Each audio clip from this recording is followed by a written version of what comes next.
Chapter 1334. Although it was just a resting area for the escorts, there were all kinds of facilities, such as massage chairs, food area, entertainment room, etc., because the upper-class nobles took a long time to eat. In any case, Maria had applied a lot of blood freshener on herself. However, she seemed to have subconsciously forgotten one thing. No matter how good the plan was, she was still wearing a mask. It was very difficult for her to not attract attention in this way. Fortunately, the escort team also seemed to have an exclusive uniform, a white uniform with a hat. They wore the hat and lowered their heads slightly. Try your best. Obviously, Master Pansy didn't want her to take off her hood. Did all the people who asked her to make medicine meet such deceptive requests? Well, wait here, Mademoiselle Maria. Luocchio. Luo smiled at this moment. It just so happens that why Elisabet told me that there are 3 escorts here. Just knock them out temporarily. Maria quickly nodded. Well, we just want to leave. There's no need to hurt the vampires of the Torito clan. We should try not to escalate the conflict. Then leave it to us. Boss Luo nodded, and then walked slowly toward the chosen place with Miss Maid. As for Jean Luoiwa, he was far away from here, but still able to monitor the situation and provide support. Even with Elisabeth's immediate senses, she was undoubtedly the most nervous one here. This time, Elisabeth chose a lounge in the resting area that was equipped with a massage chair. The 3 female vampires who were transporting the vampires would rest here after taking a bath. Speaking of which, it seems that this is the first time I've done this kind of thing, Luocchio said excitedly, but he didn't know how long this temporary interest would last. Perhaps he would soon lose interest in life, but at the very least he had even removed the reduction of his presence. Since he was sneaking in like this, there was still a chance that he would be exposed. Only then would it seem more realistic. Miss Maid blinked her eyes. Next, I may experience many different things. For example, like now, so please bear with me. When Luocchio said this, his fingers were entwined with Miss Maid's fingers like glue. Experience? Boss Luo didn't say anything, but the string of prayer beads in his hand glowed slightly. Then they arrived at their destination. He looked at Miss Maid and said, "You and I don't know what's going on inside. In that case, will there be any expectations for what will happen next?" Miss Maid's perception of the surroundings was blocked by Boss Luo as if it was a prank. He hugged Miss Maid's waist from behind and whispered in her ear, "Once you get used to having everything under control, the control suddenly disappears. But from now on, there's only a dense fog in front of you. You don't know what's in front of you. It might be something beyond your expectations." The edge of her lips and ears seemed to touch. Miss Maid narrowed her eyes and whispered, "Master seems to be getting worse." "Is that so?" Luoccio's smile became bigger. "But I'm the same as you. Now we don't know what's waiting inside. Tell me, how do you feel when your perception disappears?" Miss Maid whispered, "There's a moment of confusion. It's hard to describe that feeling. Maybe I'm not used to it, but it's not to the extent of fear. There should be a little bit of nervousness, but it's fine now." She smiled. "It's not bad to experience this feeling occasionally. I haven't had such an experience for a long time." "Isn't that good?" Luocchio smiled slightly, but his eyes became more indifferent. He didn't have the experience that Miss Maid said, so he couldn't experience it. "Master, do you like this feeling?" Yu Yi asked softly. "Me," Luocchio said softly. "As you said, it's not bad to experience it occasionally." "What kind of feeling was it?" "Then you can experience it more in the future." Miss Maid answered obediently. Luocchio didn't say anything, but gently put down his hand from Miss Maid's abdomen and said casually, "Then let's start our work. Let me have a try this time, then you support me." Miss Maid naturally stepped back. Boss Luo opened the door with expectation. He didn't even think about what would happen next. Luocchio heaved a sigh of relief. Then he slowly pushed open the door of the lounge and walked in. In an instant he saw 3 naked female vampires, entangled with each other like snakes. Huh, isn't this the massage lounge? The next second, Boss Luo closed the door. It seems that I made the right choice to temporarily shut off the perception of myself and Miss Maid before coming in. At this time, the 3 female vampires who were entangled with each other heard the sound of the door opening and raised their heads at the same time. They didn't panic because they were seen doing what they were doing at this time, nor did they scream. They just looked at the person at the door strangely. In the vampire clan, most of them were born with debauchery. Originally, eating would not only bring satisfaction but also a wonderful pleasure. Therefore, even if they were seen doing some activities with several females, they didn't feel any shame.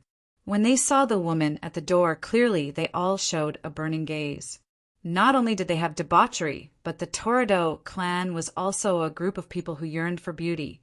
Even among the 13 clans, they were an unusual existence because they even approved of humans' artistic creation and would praise it as a great work. There was a kind of, that's all as long as it's beautiful. They even ignored the unfamiliar face in front of them that they had never seen before. Anyway, it was definitely not a noble from the upper class. They firmly remembered the nobles from the upper class and even the middle class.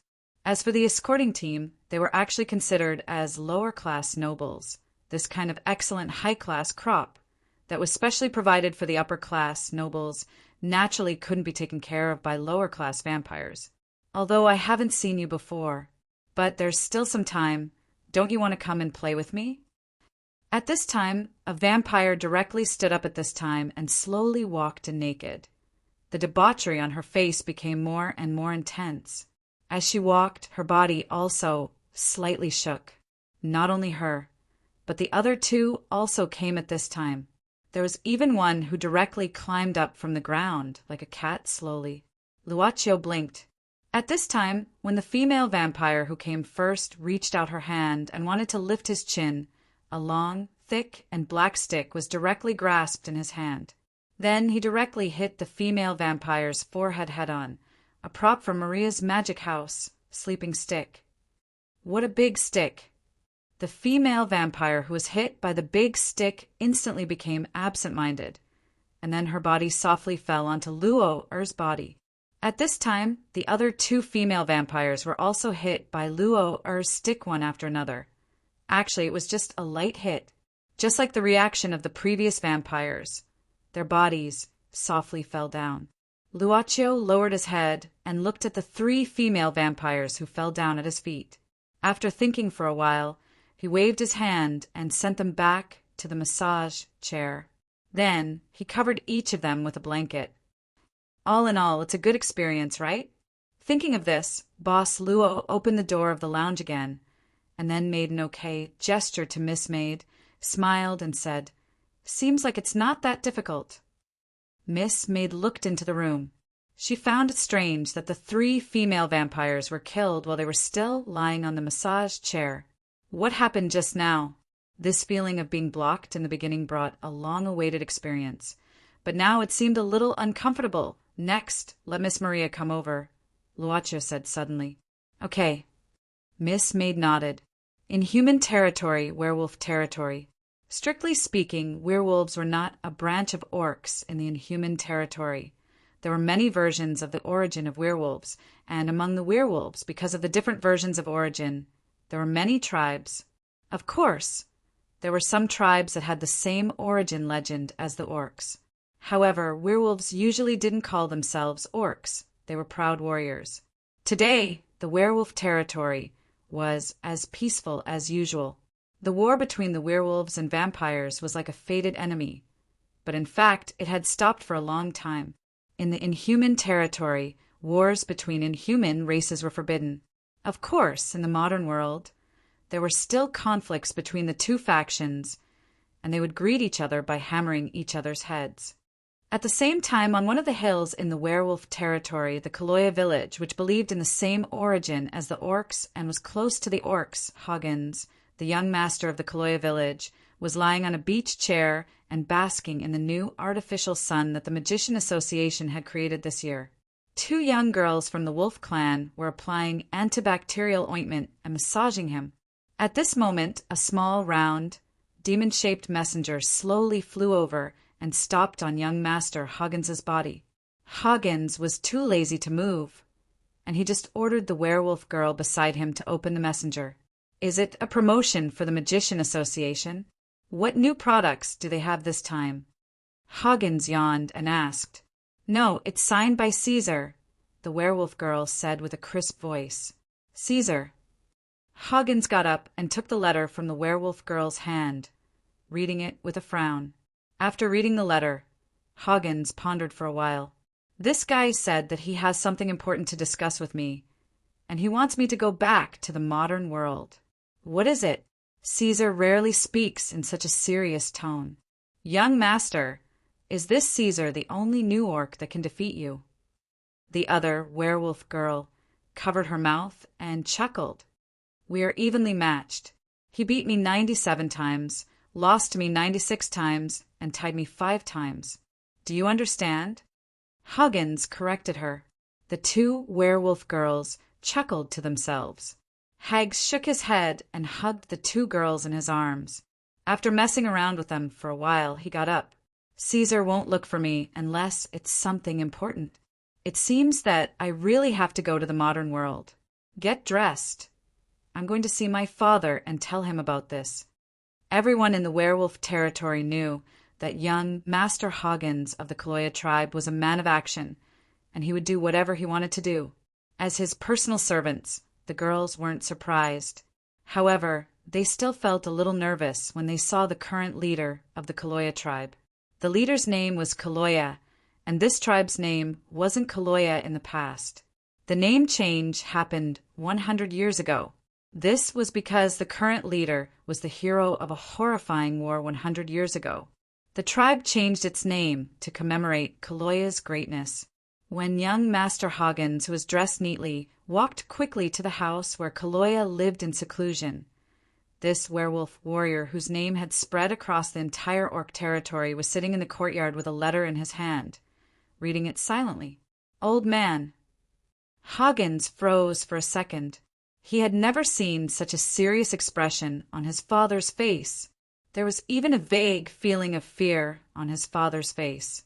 What could make the hero of the war 100 years ago feel scared? Hoggins opened his mouth slightly. In his opinion, it was hard to find anything that could defeat his father except for time. At this moment, he realized that Kaloya's condition seemed to be a little worse than the last time he saw him. His old age was getting clearer. Werewolves and vampires had been enemies for generations, but unlike vampires who had a long lifespan, werewolves could only live for 200 to 300 years. Kaloya was now 279 years old, which was a rare old age among the werewolves, just like humans who had passed 70 years old. Although he still looked healthy, he was obviously unable to maintain the peak combat power he had when he was young. Is it Hoggins? As if noticing Hoggins' arrival, Kaloya put away the letter in his hand and said with a smile, It's a message from an old friend, saying that his time is almost up. I see. Death? He would always encounter it. At his father's age, the friends he knew back then would gradually leave. Is it because he is about to lose an old friend that he feels scared? Sure enough, except for time, there was nothing that could make hero Kaloya feel scared. Father. Hoggins put away the doubts in his heart, strode forward, and said directly, I plan to go to the modern world. Caesar said that he has something to discuss with me personally. Caesar. Kaloya muttered, That hard-working little guy. It's a pity. If it weren't for the ideals in his heart, he could have become stronger. He's really wasted too much time on meaningless things. Then what about me? You go. Kaloya waved his hand. I also plan to go out and meet this old friend. How about I accompany you first, and then go to the modern world? Considering that this might be the last time they met, and there might even be a funeral in the end, Hoggins suggested carefully. No need, I can go by myself. Kaloya shook his head. When he was about to say something, his eyes instantly became sharp. At this moment, the air was trembling slightly. Moreover, a loud roar instantly reverberated throughout Kala's stronghold. In the distance, a huge figure was approaching rapidly. Genius remembered the address of this site in 1 second. Mobile version of reading website. Chapter 1335. The light bombs landed on the hillside, and large areas of cultivated farmland were destroyed. At this moment, the people who were farming in Kaloya village all hid from this sudden destruction in fear. A few figures rushed over. They were the guards of Kaloya village. Hurry! Organize rescue and evacuate as soon as possible. Also, put out the fire. However, the children's cries and screams quickly drowned out the voices of these guards. Fortunately, the people who lived here were all strong werewolves and a small number of orcs. When the disaster came, they still had the ability to save themselves. However, the village was in a mess. Not far away, a figure jumped down from a hill. It was young Master Hags. After he landed, 2 werewolf girls arrived at the same time. Looking up at the huge creature that was wreaking havoc in the sky and bringing disaster to his village, Hags was terrified. Dragon aura. The horrifying aura of the top of the food chain squeezed the wolf-like nature in his body to the extreme. This is the evil dragon Fafnir. Hags murmured to himself. Anyone who had stayed in the inhuman domain for a while would know that the last golden dragon, Fafnir, was in the inhuman domain.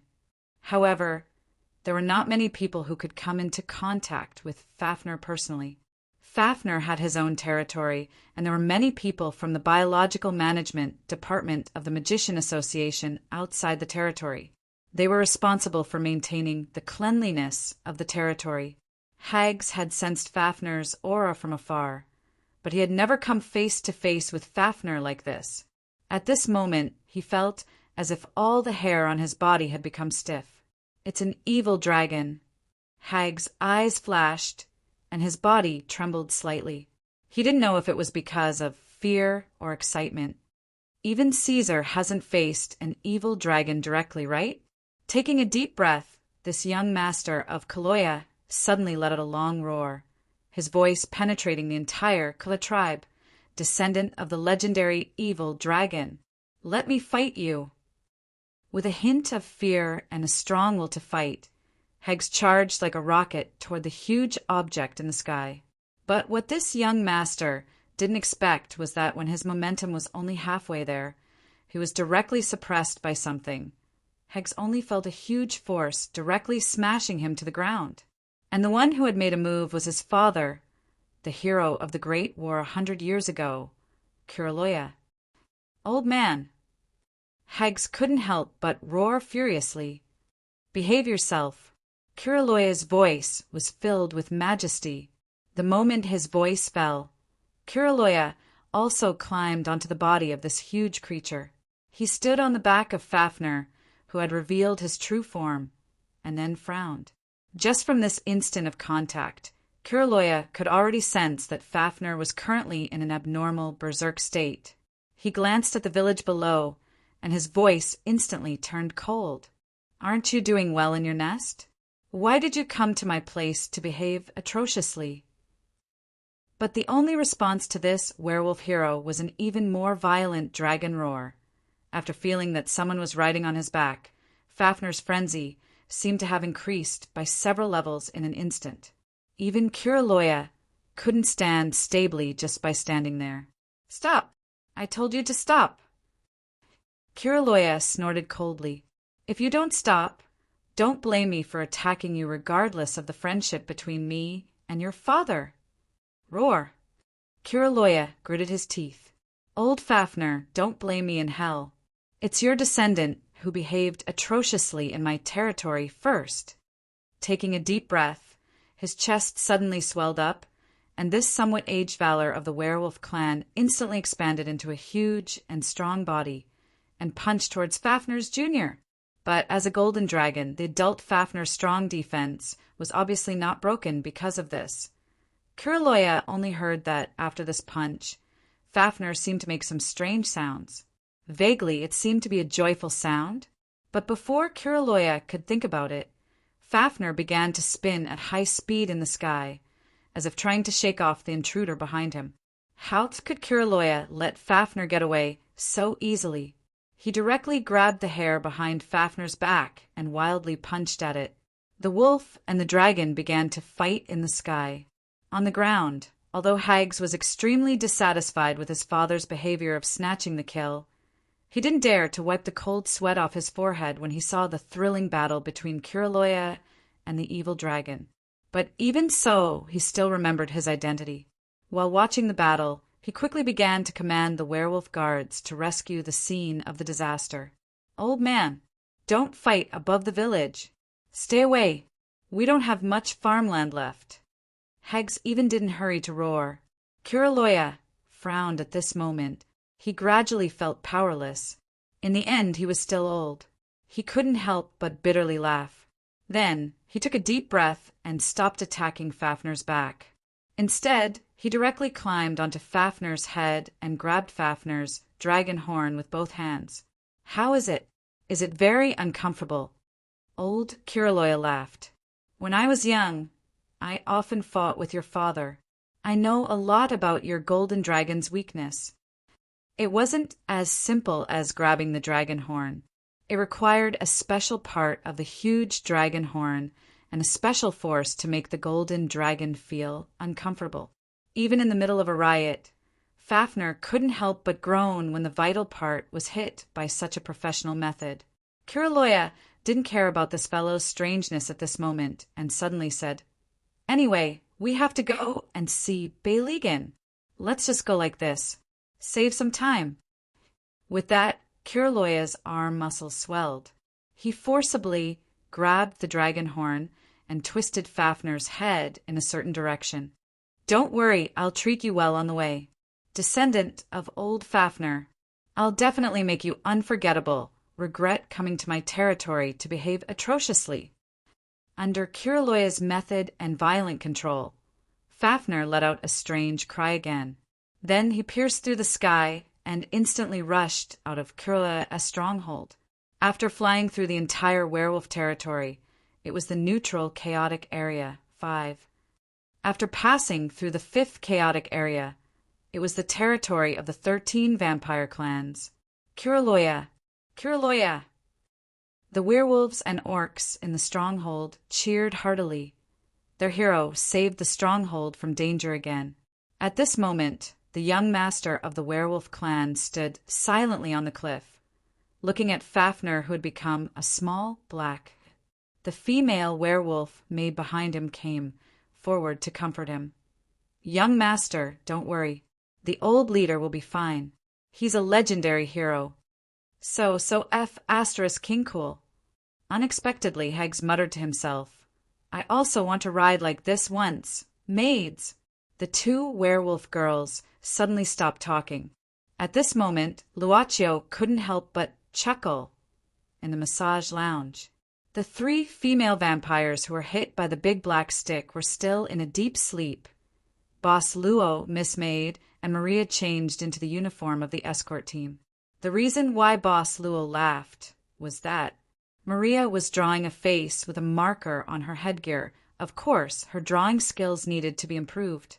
Then she tightened the headgear as much as possible and drew something like hair.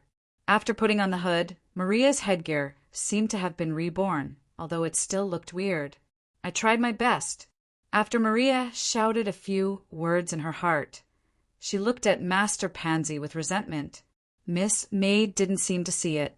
She just carefully arranged some special designs for women on Boss Luo's uniform and casually commented, "Well, the design of this uniform is not bad. It's very beautiful after wearing it." Luaccio casually told Miss Maid to show off her hobby. "Are you done? Send the crops back to the farm." Suddenly, there was a knock on the door, but the other party didn't come in directly, probably because she knew what was going on in this room. Maria was shocked and then made a gesture to calm them down. She quickly walked to the door, lowered her voice, and changed her voice. "Soon, we'll be out soon." "Why does your voice sound weird?" Maria said calmly, "Is it? Maybe my throat is a little dry after talking too much?" The female vampire outside the door suddenly laughed. "Don't tell me you're shouting too loudly. Be careful." Slut, there are many middle-level nobles around here. Quickly finish your work and come out. Okay. The footsteps gradually faded away. Maria sighed softly, then opened the door and observed outside the corridor for a while. At this moment, Elizabeth's voice sounded in their ears. Ladies, I'll tell you how to get to the place where they gather. You must be careful. And Brother Luacio's uniform looks really good. Thank you. Maria couldn't bear to watch any more. She took the lead and began to move forward carefully. Not long after, with the help of Elizabeth, the few of them successfully arrived at the rendezvous point. Don't look back, don't look back. Someone is coming from behind. Elizabeth's voice suddenly sounded. Just keep walking like this. Don't change your speed, be natural. Yes, just like this. Brother Luacio did a good job. Maria was too lazy to complain, but the female vampire who appeared behind suddenly said, Hey, you guys go to the fourth door. There are a few more crops there. The fourth door is in front. Go straight and then turn left. Elizabeth continued to remind them. This time, Maria didn't say anything. She nodded and said, Okay. After that, she followed Elizabeth's instructions and went to the fourth door. The fourth door, the lounge inside the door, this was a place specially provided for high-level crops to rest after the sacrifice. Because the taste of the high-level crops was too delicious, the upper-class nobles would eat more than the standard amount each time. Even so, the servants who assisted in the management of the crops couldn't argue with the upper-class nobles because of this. Therefore, they settled for the next best thing. Every time after the crops finished eating, the high-level crops would undergo temporary conditioning in this lounge before they left. Basically, it was in the form of infusion. At the same time, they would also check if there were any upper-class nobles who couldn't hold back and left seeds or other things to the crops, thus destroying the value of the crops. Which upper-class noble did this with a trace of noble blood in her body? This type seems to be exclusive to Mr. Bobak. It's him again. It's like this every time. The servant who was responsible for taking care of the crops couldn't help but frown. Then he waved his hand helplessly and said, Go and get the number 7 serum and inject it into her. Otherwise, she will mutate before she returns to the farm. Yes, although their conversation didn't escape the girl who wore the white robe, she didn't seem to hear them. This was because there was a needle inserted into her arm, and she was injected with a specially formulated nutrient solution. Moreover, she had entered a shallow sleep state. There were a total of 3 high-level crops undergoing conditioning in this lounge. Other than the girl who needed to be injected with the serum, there was another girl and a boy. The other boy also fell into a shallow sleep state. As for the third girl, she suddenly opened her eyes after the staff left. She walked out of her lounge and pulled out the needle on the back of her hand. Then, she walked to the girl who needed to be injected with the serum. She gently placed her palm on the forehead of the sleeping girl. The sleeping girl had a blissful smile on her face, as if she had encountered something wonderful in her dream. But at this moment, her blissful smile gradually disappeared and was replaced by a look of fear, as if she was experiencing something terrible. And on her face, there was a strange smile that was similar to the happy smile of a dormant young girl. After a while, she finally withdrew her hand. When she heard the sound of footsteps approaching, she hurriedly returned to her resting area, inserted the needle, and slowly closed her eyes. The standard name in front of her resting area was Mina. However, this time it wasn't the staff who went to get the serum that came in. Instead, it was 3 guys wearing the escort team's uniform. That's it. Door number 4. When why? Lisabeth's voice sounded, Luacio stepped forward and opened the door. This was mainly because, although Maria was disguised, she still couldn't directly show up. As soon as he entered the door, Boss Luo directly looked at one of the 3 lounges. Mobile version of reading website. M. Chapter 1336. After noticing her master's gaze, Miss Maid followed Boss Luo's gaze and looked at the resting cabin. But Luacio looked away automatically after a few seconds. He sighed slowly, and his fingers inadvertently touched the prayer beads on his wrist. He said in a low voice, "It's like having an addiction. If I don't pay attention, I'll be attracted to it. This won't do. At least I have to pay attention during this period of time." As he said, he walked directly into the resting cabin from the door. In fact, the staff who left began to return. Luaccio and Miss Maid put on their hoods, leaving only half of their faces. Basically, it was difficult to distinguish them at a glance. At least, the attendants working here weren't sensitive enough to distinguish them. After they saw the uniforms of the escort team, they began to be respectful. "Are you here to take away these crops?" "My 3 lords." The 2 attendants lowered their heads slightly. Due to the overly strict hierarchy, they did not even dare to take the initiative to peek at each other's faces without permission, even though most of the people in the escort team were lower-ranked nobles. "Are you ready?" Luaccio lowered his voice and said. One of the attendants quickly said, "Yes, one of them needs to be injected with the serum. We'll give her the injection right away." "Well, let's do it." Luaccio nodded. The 2 attendants walked quickly to the girl who needed to be injected with the serum, but they were a little surprised. Before the injection, they obviously noticed the nightmarish expression on the girl's face. Strange. Why did her index drop so much? Maybe the factor of the noble blood started to take effect? Hasn't there been a similar situation recently? Maybe. His companion nodded. "Inject as soon as possible. Don't let my lords wait for too long." "Excuse me, is it true that it happens sometimes?" Luaccio's voice suddenly came. He couldn't help but laugh at himself in his heart. Perhaps it was because he had always been trying to preserve his nature, but at the same time he couldn't help but preserve his human nature. How nice. Hearing this, one of the attendants didn't stop and continued to inject the serum. The other attendant replied respectfully, "Yes, but as long as the serum is injected, everything will be fine very quickly. Moreover, we are now using a new type of serum vaccine, which was recently developed. It can increase the resistance of crops to infection." Infection.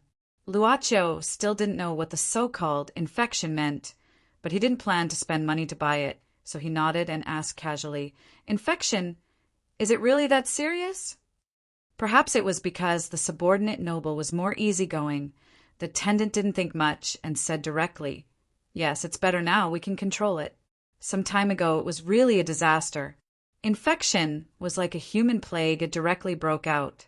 I heard that when the outbreak was at its peak, nearly 30% of the crops in the 13 families' farms were infected. They either committed suicide or went insane, so they couldn't be used by the nobles at all. They could only pick out some that still had the ability to move and send them to the configuration field for mating." Luaccio nodded calmly and said casually, "Have you guys studied the cause of this infection?" At this time, the attendant who injected the serum had finished his work and said with a serious face, "We studied this infection at the first moment, sir. After all, we have to maintain the freshness of the crops at all times." Luaccio smiled and said, "Then tell me your opinion. I also want to hear your research." Maybe this was just a chat while waiting, or maybe it was a kind of investigation by the nobles. The 2 attendants quickly realized that this might be an opportunity. If they could be valued by the nobles and become their personal attendants, they could naturally get out of the current situation. Even if they were only the personal attendants of the lower nobles, they could still be much higher than the ordinary attendants. It was probably from a 3rd-class servant to a 2nd-class servant. They almost rushed to answer. "This infection is caused by the original world view of the peak crop. Sir, you should know that the higher the level of the crop, the more complicated the cultivation process is. From the moment they are born, they will be cultivated strictly according to the preferences of the nobles. The farm will cultivate them according to various settings. We all know why the blood of the high-level crop tastes so good. That's because during the cultivation process, they have been written into the important person as feelings. Only this kind of wholehearted devotion to the superior nobles can allow the nobles to feel the long-awaited taste of the first blood when they eat. After all, the superior nobles may no longer be able to find their first target to suck blood from. What nonsense are you talking about? Do you think the sir doesn't know? The attendant beside suddenly interrupted. I don't know. At this time, the one who interrupted ignored his companions who worked in the same room and agreed to fight for everything. He directly interrupted and said, in general, what is needed is something called the happiness index. Of course, sir, you also know what this is. So the next part is the main point. According to my observation, after the infection, it starts from the happiness index directly. At first, we all thought that it might be some kind of external thought transmission. But later, after careful research, we found that the crop's happiness index drop was not because of the impact of the thought. They directly felt fear, or it should be said that they were deprived of happiness index. They couldn't feel any happiness from the dedication. It felt like they were abandoned and then fell into a kind of closed loop. Basically, once the closed loop is completed, it can't be opened and can only become a waste. The source, Luaccio said casually. His eyes inadvertently looked at the hibernation cabin at the beginning. We really don't know the source. The attendants shook their heads. After all, each farm often exchanges crops. Maybe it's cross-infection or the mutation caused by too many hybrids. However, we have developed a new type of serum that can offset the side effects of the noble blood factor to a certain extent and also increase the index of crops. Although this will affect the life of crops, after all, they only need to harvest until they are 18 years old. Priority to ensure the privileges of the nobles. Luaccio said suddenly, from the production model of crops to the final mating, it's really like colonization. The attendants had to be silent. Crops were actually no different from slaves in the colonies. The upper nobles would squeeze out all the value of enslaved people. It didn't seem to be wrong to apply it to economics. The formula of capitalist equals vampire unfolded in a vivid way inside the castle of the Tory Du clan. Thank you for your answers. Boss Luo smiled at this moment. You let me know so much. It's our honor to serve you, sir. The two attendants quickly responded respectfully. Can we take them away? Luaccio shook his head. We're about to miss the time to leave. Immediately. We'll wake them up immediately. At this moment, watching the two attendants start to wake up the three boys and girls, Maria, who had been standing behind Boss Luo, and Miss Maid suddenly said in a low voice, I've always known about the existence of farm. But I didn't expect that the nobles of the 13 families would be so perverted. Character setting dedication to raise humans as their closest kin and then wash away their blood. What a bunch of lunatics. Following Maria's words, Miss Maid suddenly said, Miss Balaclava, I remember when I went to your laundry in the morning. You seem to have said that you bought a batch of farm, true blood, and made a lot of money. Maria automatically omitted the word balaclava. She shook her head at this moment and said rather seriously, I thought we don't do business with those blood traffickers. Luaccio smiled at this moment. Miss Maria, if you have a chance to liberate all these crops from the farm, but you have to give up all your life and even your soul, would you be willing? Maria didn't know why this little brother of the healing department suddenly talked about such a heavy topic. She was stunned at first. Then she smiled bitterly and shook her head. Let's not talk about whether this hypothesis is true or not. Even if it is, I probably can't do it, right? Don't laugh at me here. I can only promise not to do business with blood traffickers. If the price is high enough, such a promise may be forgotten in an instant. Probably most of the choices. That was why the farm could always exist in the inhuman territory. And the Inhumans living in the farm could only turn a blind eye to it. There were even the so-called true blood hunters. But this Miss Maria is also very realistic. Luaccio said softly, being able to be loyal to yourself and admit your shortcomings without any modification. Isn't it great? I'm going to die. I'm going to die. I'm going to die. Don't be so considerate, okay? Maria took a deep breath. She secretly scolded herself for not being able to resist this type of person. She had suffered a lot in the past, but she still couldn't change her habit. She secretly pinched herself, thinking that even an old woman would never fall into the vortex of gentleness.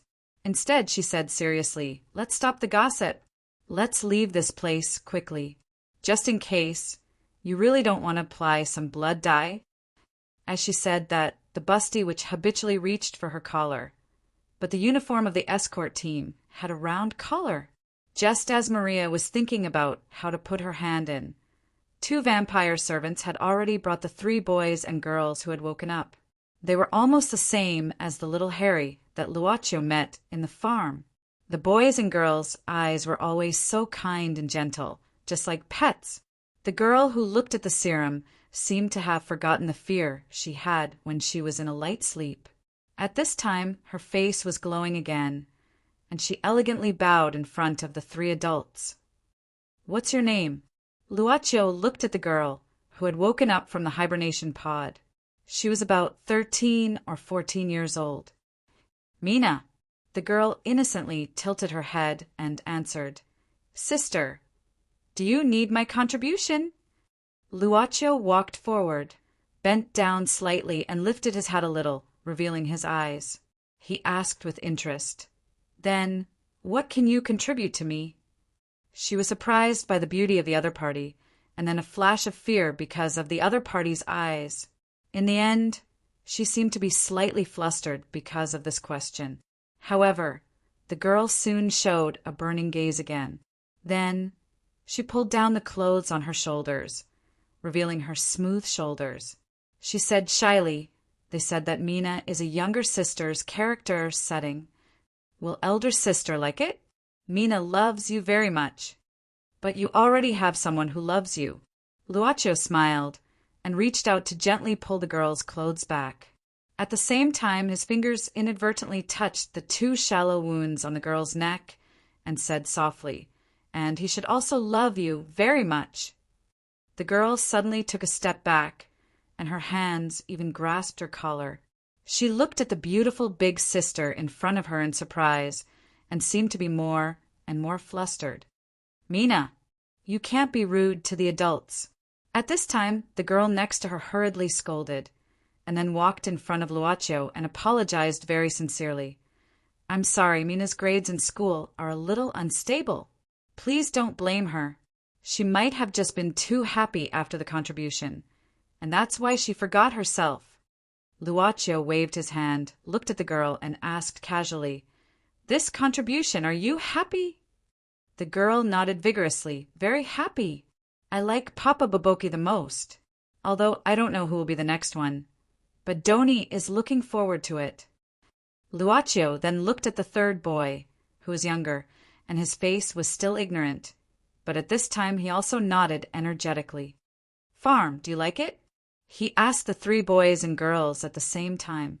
Other than Mina, who was a little hesitant, Duo and I and the youngest boy didn't even have to think before they gave a definite answer. Doni smiled sweetly. "It's a very happy thing to be able to live with everyone." Boss Luo suddenly remembered what Baligan said. If everyone acted more realistically, then there was no difference. There was no difference, at least in his black and white vision. The soul of the girl in front of him was shining brightly. Chapter 1337. Soon, with the help of Elizabeth, the 3 young boys and girls were sent to the starting point, a cable device that connected the castle to the surrounding cliffs. On the huge hanging basket, there were already many young people waiting. But in front of the device, in addition to the members of the escort team, there were also several guards from the patrol team. They seemed to be checking something. "Brother Luaccio, don't worry. I have a way to make them not notice anything for the time being." Elizabeth's confident voice suddenly sounded. In fact, the boss and Miss Maid didn't have anything to worry about. Luaccio was just participating in the process of doing this kind of thing. Success or failure for him was an experience. But Maria was different. The mask was the most important thing. Although she had a human face painted on it, it was just an act of self-comfort. "You three, hurry up and send them here." At this time, in front of the device, a female vampire who seemed to be the leader of the escort team hurriedly shouted. Probably because there were patrol guards here.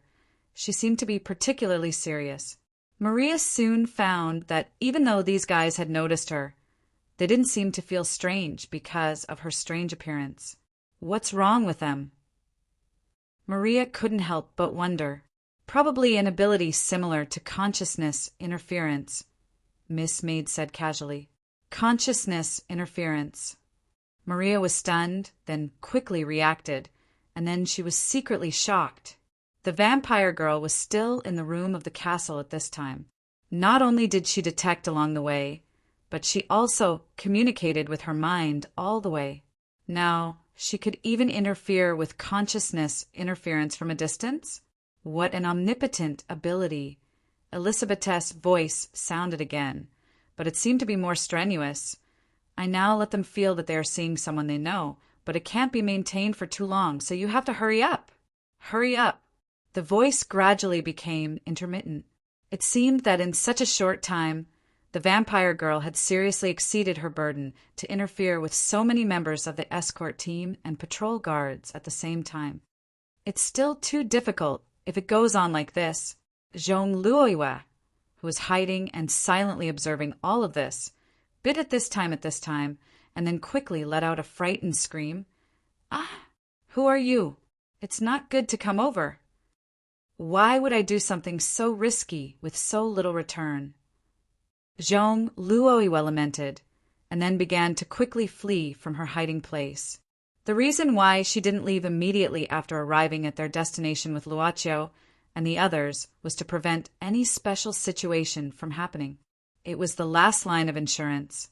The expression of the guards in front of the cable device changed slightly because of this. The captain of the guards said directly, "Quick, send the crop away. Let's go and take a look. It might be the guy who broke into the castle today. Hurry up." Yes. Amidst the chaos, the remaining crops were quickly sent into the gondola, and the members of the escort team also caught up. Luochio and the other two lowered their heads and successfully sat in the gondola. The device was also activated immediately. Seeing this small group of patrolling guards hurriedly returning to the castle, and the vampire escorting the team seemed to be concerned about what was happening and had no time to observe the companions beside her, Maria slowly breathed a sigh of relief. "Thank you so much this time, Miss Vampire," Maria hurriedly whispered. She knew that Elizabeth could hear her. "Wait a moment after you get off the gondola. Leave from the forest on the left. That place has just been patrolled, so there won't be any danger for now. I can't maintain contact with you if you go further away. You must be careful. Thank you, Elizabeth. You've helped us a lot." Luochio also thanked her in a low voice. This was the little girl's slightly shy laughter. Then her voice sounded in Luochio's ears again. "Brother Luochio, can we still meet? Can I come to you in the future?" Maria didn't seem to hear it. Miss Maid, the blocked perception hadn't been activated by the boss yet, so she didn't seem to hear it. Probably this was a private conversation. Luochio said softly at this time, "If the next time we meet, I'm not like this anymore, will you be afraid?" "If you're not like this, what will you be like?" Elizabeth's voice began to become intermittent, probably beyond the limit of her current ability. "No matter. I must. Brother." She didn't hear the complete answer. The gondola gradually approached the edge of the cliff. At this time, there was always a gaze which had been looking at the position of a tower in the castle. The girl standing in the corner with a belly, Mina. When Boss Luo felt the girl's gaze and looked over, the girl sensitively noticed something and hurriedly moved away. She became flustered again, and then quickly concealed this panic and began to walk to the side to talk with others. On the gondola cable car, a group of boys and girls were whispering about their contributions to the adults, just like children sharing their little secrets with each other. Many members of the escort team just watched all this with cold eyes. However, at this time, a huge black shadow appeared above everyone's head. In the sky, there was a huge body and a huge roar. Boom! The device on the edge of the cliff was instantly destroyed by something, and a huge flame soared into the sky. The gondola in the gondola shook crazily. Maria at this time grabbed the edge of the gondola in horror. What's going on? Boss Luo looked up, looking at the troublesome thing in the sky. Before he could speak, the cable connecting the two places suddenly broke, and the entire gondola fell down the cliff in an instant. Everyone in the escort team, save them! At this time, the female leader shouted loudly. She opened her hands, one to the left and one to the right. She spread her bat wings and began to float in the air. The rest of the members, some who had the ability to spread their wings, followed suit. As for those who didn't have this ability, they could only try their best to grab a crop and then dangerously cling to the cliff. However, there were also many crops that directly fell into the deep valley at this time. On a certain high tower in the castle of the Torito clan, Busby once again looked forward alone. After he witnessed everything that had happened, he didn't hesitate at all and directly jumped down from the tall tower. The huge, dark red bat wings he spread out were like a paraglider, and he rushed directly to the place where the gondola fell.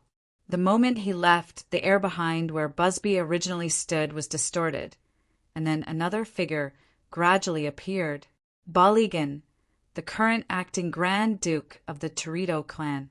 Really dishonest. Baligan shook his head slightly, and there was a faint smile on his face. Then his gaze quickly looked at the initiator of the destruction around the destroyer, a huge golden dragon. The golden dragon had no intention of stopping at this time, and it directly crashed into the castle. The enchantment built outside the castle couldn't be opened in time. With a loud noise, Fafnir crashed directly into the castle. How huge was the golden dragon's body? With such a huge crash, even this castle that had been painstakingly built for many years was directly destroyed without any enchantment protection. Several towers were broken at this moment, and the east wing of the castle began to collapse. Baelgang's face was slightly ashen as he watched what happened in this instant. At the same time, a figure jumped down from the back of the golden dragon at the moment it crashed into the castle. Then, with a slight cushion of his legs, he landed steadily in front of Baligan and successfully landed. "Yo, Baligan, long time no see." "Ha ha ha." Kaloya waved his hand and boldly greeted the acting Grand Duke, who had an ugly expression on his face. He hadn't seen him for a long time. "Although I thought that you would be the first to arrive.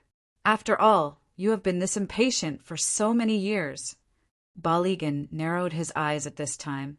"But even with my imagination, I really didn't think that you would appear in this way. Kaloya, let's put aside the fact that you and I are destined to be enemies. Just this appearance alone makes me have the impulse to do the same in your stockade. What are you afraid of? You have plenty of money." Kaloya didn't care at all. "If this castle is broken, just build another one. My stockade is made of mud, bricks, tiles, and wood. It's like a slum. For a great noble of the 13 clans like you, it will only lower your status if you go there. It's better not to go. Of course, during the reconstruction, I don't mind sending you some labor. We don't have anything else, but we have great strength. And labor is also very cheap." Baeligan slowly heaved a sigh of relief. Then he looked at the destroyed place and the giant dragon that was stuck in the castle and began to struggle frantically. He frowned. What exactly happened? This, if I'm not mistaken, should be the last golden dragon living in the unsetting sun forest? Yes, it's the only child of old Fafnir. Kaloya squinted his eyes and smiled at this time.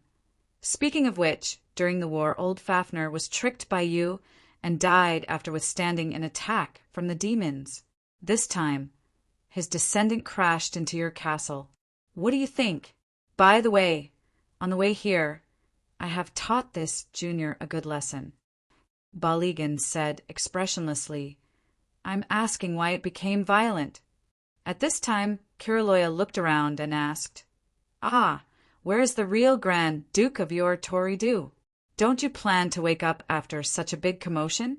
Or is it that decades ago, after the Grand Dukes of the 13 clans caused chaos to the legendary Erex, they actually suffered more serious injuries than what the outside world said?" Baligan said indifferently, "The sacred blood ritual is about to be held. How can the Grand Dukes be distracted by such a trivial matter?" Kaloya thought for a while. Then the radio wave finally connected with Baligan. He frowned and said, "Then the matter of you looking for me, you didn't tell them? Let's not talk about this first." Baligan let out a breath and said seriously, "Kaloya, I've also notified the others. Before they arrive, you and I will work together to suppress this young Fafna. I will really go to your stronghold. I'll greet you with some local specialties. Is the blood of fat pigs to your taste? I'll definitely greet you with the strongest and most fertile sow in our village. Kuloloya." Behind the acting Grand Duke, something was shining. Kiraloya's pupils contracted slightly. Is this the spoil of war from that year? Well, I think it's better to suppress this baby dragon first. I'll take the lead, you follow. With that said, without waiting for Baligan's response, Kaloya directly roared, jumped down, and punched the golden dragon stuck in the castle. At this time, the affected vampires in the castle also rushed out one after another. In just a moment, the vampires above the castle had become densely packed. Among them was the little vampire, Wailisabet. At this time, she opened a pair of small bat wings and struggled to lift Zhong Luiwe. She flapped her small wings hard to prevent herself from sinking. Wah! There was a familiar scream. Miss, which hurriedly tore open her collar and successfully took out her magic wand. Then she hurriedly chanted a spell. Finally, in the dark gray mud, a huge plant grew crazily. Then it opened its leaves and caught Miss, which, then, the rebound force bounced her to the ground. Then she raised her buttocks and lay on the ground. Boss Luo landed lightly on the ground, then stretched out his hands and estimated the direction. Only a swoosh sound was heard, and he firmly caught Miss Maid. 10 points. Miss, which hurriedly spat, then hurriedly got up from the ground. Looking up, she saw that it was dark above. The bottom of the cliff was really deep. Even so, it was not that there was no light source around. On the surrounding cliffs, there were various kinds of ferns emitting blue fluorescent light. It reflected this place like an underwater world under the sun. Then there were corpses everywhere. Some had been buried in the grayish-black soil, and only a small part of the dry bones was exposed. Some were complete corpses that were directly exposed, probably because the time of death was closer. At this time, another figure fell from above. It was a member of the escort team. Seeing this, Luaccio quietly clicked his fingers. This rapidly falling figure, at the moment when it was about to land, seemed to be supported by something, and then gently landed on the ground with a frightened face. After the vampire landed on the ground, he looked at his surroundings and shivered. He seemed to be very afraid and in pain. She screamed, then suddenly jumped up, her long nails directly inserted into the smooth rock, and she crazily climbed up. However, when she climbed up about 10 meters, something suddenly shot out from the rock. A black object directly pierced her body and then sucked her dry. In the scream, she went from being alive to being dead in just a few seconds. A dry corpse directly slid down. What the hell is this? Maria screamed. The lost Fong. The answer was a deep and magnetic voice. Above, a pair of huge bat wings slowly flapped and then landed. A male vampire. Then his hands were holding a girl, Mina. Chapter 1338. The Roar. This time, it wasn't a strange rhythmic cry, but a real cry of pain. The golden dragon, who was trapped in a castle, not only had to withstand Kaloya's fierce attacks, but it also had to resist the siege of a large number of noble-level vampires from the Toradou, clan who were quite angry because of the destruction of the castle. Some couldn't break through Fafnir's defense, but some could make him feel pain. But the most important thing was still Kaloya's attack. Along the way, the golden dragon had been constantly squeezing out his explosive energy. At this time, his body was in a relatively empty state. In fact, it did not even have the strength to move its paws. Its limbs were weak, and it was not even interested in anything. It felt like it could stay stuck here for 80 to 80 to 80 to 80 years. In short, it was sage time. TSK, the golden dragon's skin is really thick. This old guy is as annoying as his father. Kaloya paused, slightly out of breath. First, he was no longer as brave as he used to be, and his physical strength had declined severely over the years. Second, he didn't really want to kill the descendant of his former comrade. Being able to destroy the castle of the Torado clan was already beyond his expectations. Although they had fought together 100 years ago, the hatred between the vampires and werewolves obviously didn't fade away because of that. After the war 100 years ago, all the Inhuman clans signed a truce agreement to rest and recuperate. However, after 100 years of silence, the damage of that year had almost recovered, and the Inhuman clans had long been surging in the dark. The Inhuman domain seemed to be a paradise for the Inhuman, but that was only the feeling of the new generation. As for the actual situation, the old generation of the war, 100 years ago, naturally wouldn't say it casually. Young Fafnir, if you've woken up, then cooperate with me and find a chance to leave. Taking advantage of the chaos, Kaloya quietly sent a message to the motionless golden dragon. Otherwise, if you really wake up one of the 13 Grand Dukes who is sleeping here, even you won't be able to bear it if the whole Torado clan cooperates, right? Besides, after destroying the castle so recklessly, you shouldn't have much physical strength now, right? Fafnir really wanted to say that as a peerlessly beautiful golden dragon, retreating like this would greatly ruin its perfect image. But it seemed that the words of the head werewolf made some sense. That damned Kelowna Shinryu. It never thought that a Shinryu from the east would do such a shameless thing. How unladylike. No one would want a tomboy. I got it. What do you want me to do? After a moment of consideration, the golden dragon, who had clearly recognized its current form, quickly agreed to Kiraloa's suggestion. I'll cooperate with you, legendary hero. Besides, your strength surprises me. You're a very outstanding male. The charm of a male is so dazzling on you. Lord Kiraloa, please allow me to address you as such. Is this generation's golden dragon so easy to talk to? Kaloya was startled. In his impression, this dragon's father was very arrogant back then, as if he was the #1 expert in the world and was insufferably arrogant. Since that's the case, then you do this, and I do this, and I do this. Understand? Understood. By the way, Lord Kiraloa, are you really in your twilight years? But I can't see it at all. The lines of your muscles are so good. How did you do it? You just need to exercise more. While paying attention to Bailey's attitude and the gazes of so many vampires, Kiraloa didn't have the time to think carefully about the strange question of this young Fafnir. Don't talk nonsense. Do as I say. So manly. At this time, a huge airwave erupted from Kiraloa's body, instantly breaking the formation of a large number of vampires. Then, with a mighty momentum, he desperately attacked the golden dragon. At the same time, he thought, did this guy's head get smashed by me when he came here? Rumble. At this time, Fafnir, who had recovered a bit of physical strength, let out a timely roar. This legendary hero's punch directly worsened the situation of the Torado clan and the castle that was in danger. Half of the city wall had disappeared, and cracks had appeared on the other side of the wall. At this moment, a violent wind blew, and a golden whirlwind rolled up from Fafnir's side and rushed into the sky. The crumbling half of the castle finally couldn't bear it and directly disintegrated.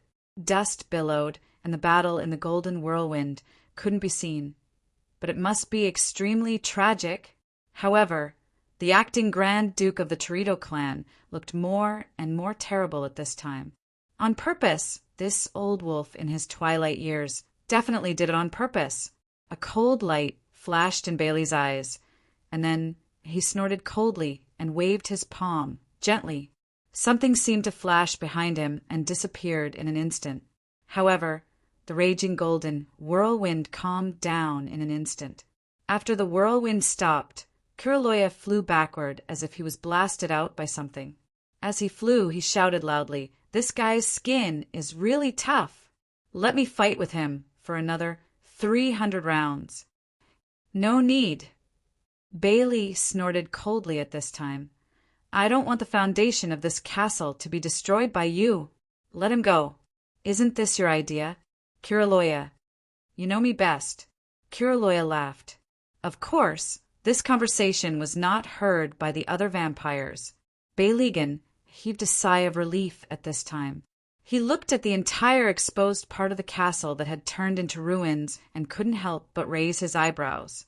No matter how good his temper was, he couldn't be relieved that the place he lived in was torn down like this. At this time, Beyligan said calmly, "It's a pity that this place is no longer suitable for greeting people. Otherwise, if you came from afar, I would definitely greet you properly." At this time, the golden dragon had disappeared. Bailey didn't seem to know this at all. He smiled and said, "Do you want to wait for the others to arrive, or do you want to know something about them?" Kuraloya glanced at the huge abyss below the mountain, then waved his hand and said, "My brain isn't working well. You can tell me now. Otherwise, when everyone is here, I won't be able to get a word in edgewise. You better do your homework first." "I don't believe you." Bailey smiled slightly, more gentle than when he was a dormitory supervisor in the farm. "Then this way, please. I should be able to clean up a place to talk." They slowly descended into the ruins of the castle. Why, Lisabeth was still trying to flap her small bat wings. If only Moon could be gentler, she thought at this time. But Jean Luoiwe didn't notice why Lisabeth's thoughts at all. At this time, her mind was full of the battle scene, especially the battle between Kuraloya and the Golden Dragon. Although the magic of the inhuman territory had reached the peak of her knowledge, it had been peaceful. She couldn't help but feel that she had just gone to a foreign place. But this level of battle, inhuman, for the first time, she clearly understood the real meaning of this term. That bastard said that money was also a very powerful superpower. Compared to this, money was just like waste paper. All of a sudden, she started to look forward to her first transformation. However, the third daughter of the Zhong family subconsciously ignored problem. Since the headquarters of the Torito clan had been destroyed so horribly, it seemed to be a problem whether they were still willing to help her transform in a short period of time. Slowly landing, when her feet touched the ground, Zhong Luoiwe suddenly felt a heavy weight on her shoulder.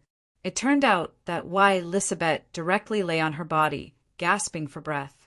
"Moon, why don't you eat less recently?" The vampire girl said pitifully at this time. "Oh, okay. What did you say?" Under the strange blue light emitted by the algae, the male vampire holding the girl Mina slowly landed. The moment he landed, he seemed to be a little unstable. But after he insisted on putting Mina down, he suddenly knelt on the ground. It turned out that there were more than 10 terrible wounds on his back. "Brother." The girl Mina was very anxious at this time. Looking at the wounds on the male vampire's back that kept bleeding, she seemed to be a little at a loss of what to do. But the wounds on Busby's back began to heal quickly. Because of the powerful self-healing ability of vampires, the wounds quickly shrank and then began to close. With the help of Mina, Busby stood up again. Even so, his face was much paler than the average vampire. Mina began to carefully wipe Busby's face.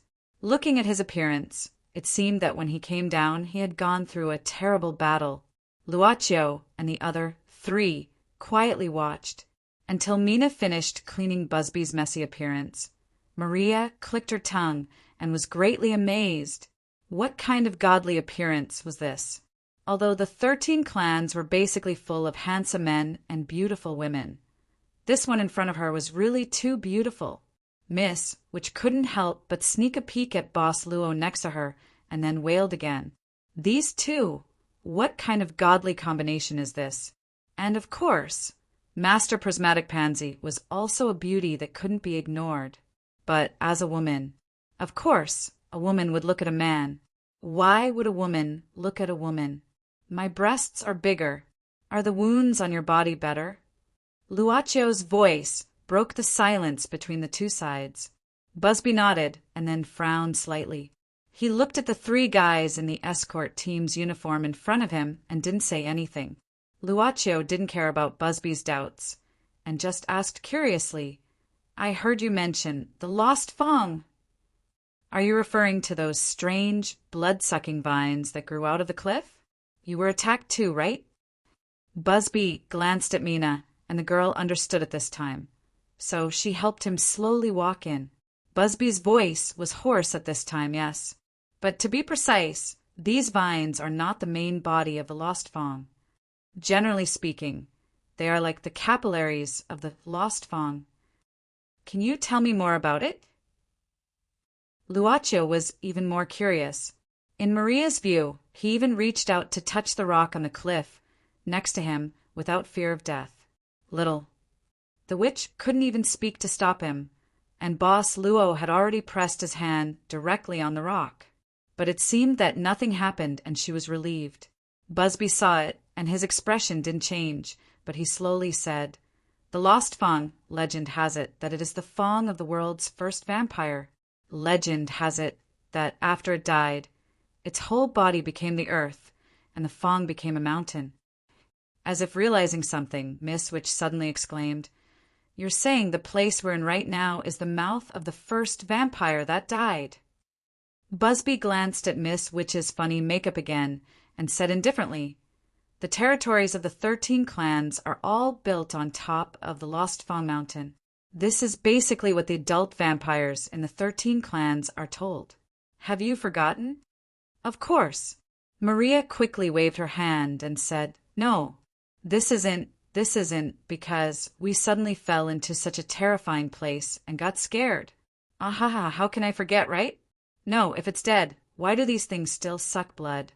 Busby said casually, probably instincts for powerful individuals. Even if their souls have dissipated, their bodies can still be in an active state.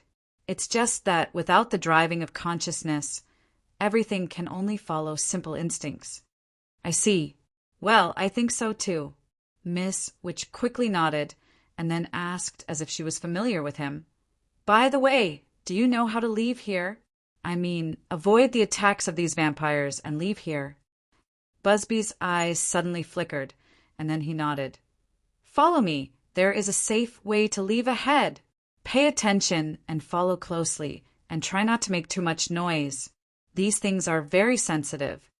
Understood. Maria nodded and quickly said, We will definitely follow you closely. By the way, how should I address you, big brother? I am new here, and I don't know many nobles. If I have offended you in any way, please forgive me. Chapter 1339. Along the way, the male vampire who claimed to be Norman and the girl, Mina, led the way, while Luacio and the other two followed unhurriedly.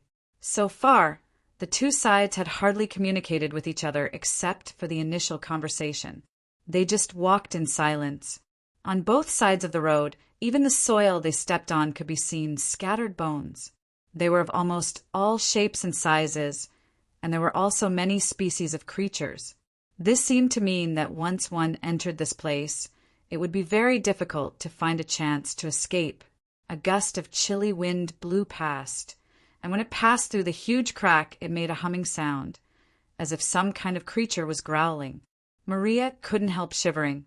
She wrapped her robe tightly, then quietly approached Luacio and Miss Maid, whispering, Do you feel that this Norman is strange? Luacio didn't ask why, but asked, Miss Maria, do you see anything? Miss, which said solemnly at this time, This place always gives me the creeps.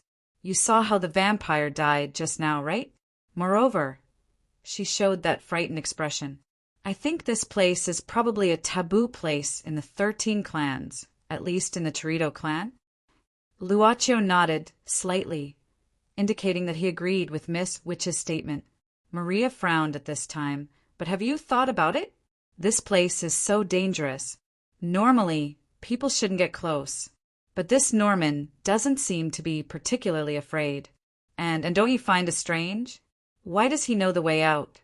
Since he knows the way out, it means that he has been here before. Luaccio smiled slightly. This is the bottom of the castle. It doesn't seem strange that he has been here before. That's right. But I always feel that something is wrong, but I can't tell what it is. Miss Witch couldn't help but mutter in a low voice. At this time, Norman. Busby suddenly stopped and slowly turned around. He said calmly, "Now let's rest here for a while. Remember, the instinctively active nerve endings of the lost Fong will enter the most active state of the day, and it will last for about 3 hours. We need to wait for them to calm down. Just rest here." Maria couldn't help but gulp, because there were more than twice as many skeletons in this area compared to the place where they first landed. They were so densely packed that they could be found everywhere. Busby nodded and pointed ahead. There seemed to be a deep pit in front of them. There's a place to rest down there. Also, although there are more skeletons here, it's relatively safe, because the smell of corpses and rotting bones here is enough to cover up the smell on our bodies. As he spoke, Busby embraced the young girl Mina with one hand and then jumped down. His legs slid along the edge of the deep pit, and his movements were quite skilled. It didn't take long for him to slide to the bottom of the deep pit with the young girl. Shall we give it a try? Seeing this, Luaccio looked at Miss Maid and smiled. He planned to slide down like this. Of course, he needed to carry Miss Maid in a princess carry. Unexpectedly, Miss Witch suddenly said at this time, "Watch me." Maria waved the magic wand in her hand and then scattered a few seeds. Soon, almost at a speed visible to the naked eye, a huge plant grew on the ground. Maria then tore off 3 blanket-sized leaves from this huge plant and then laughed briskly. She sat on one of the leaves and then directly slid down the edge of the deep pit. Oh, there was probably a very energetic sound. In general, magician is really a very convenient profession. Luaccio took the leaves and looked at them. When he saw that Miss Maid seemed to be considering whether to play with them, he had an idea. He stacked 2 leaves together and then carried Miss Maid to sit in front of him and then slid down along the edge. Will it be more interesting this way? Boss Luo laughed in Miss Maid's ear. The servant girl chuckled and said, "Master can always make boring things interesting."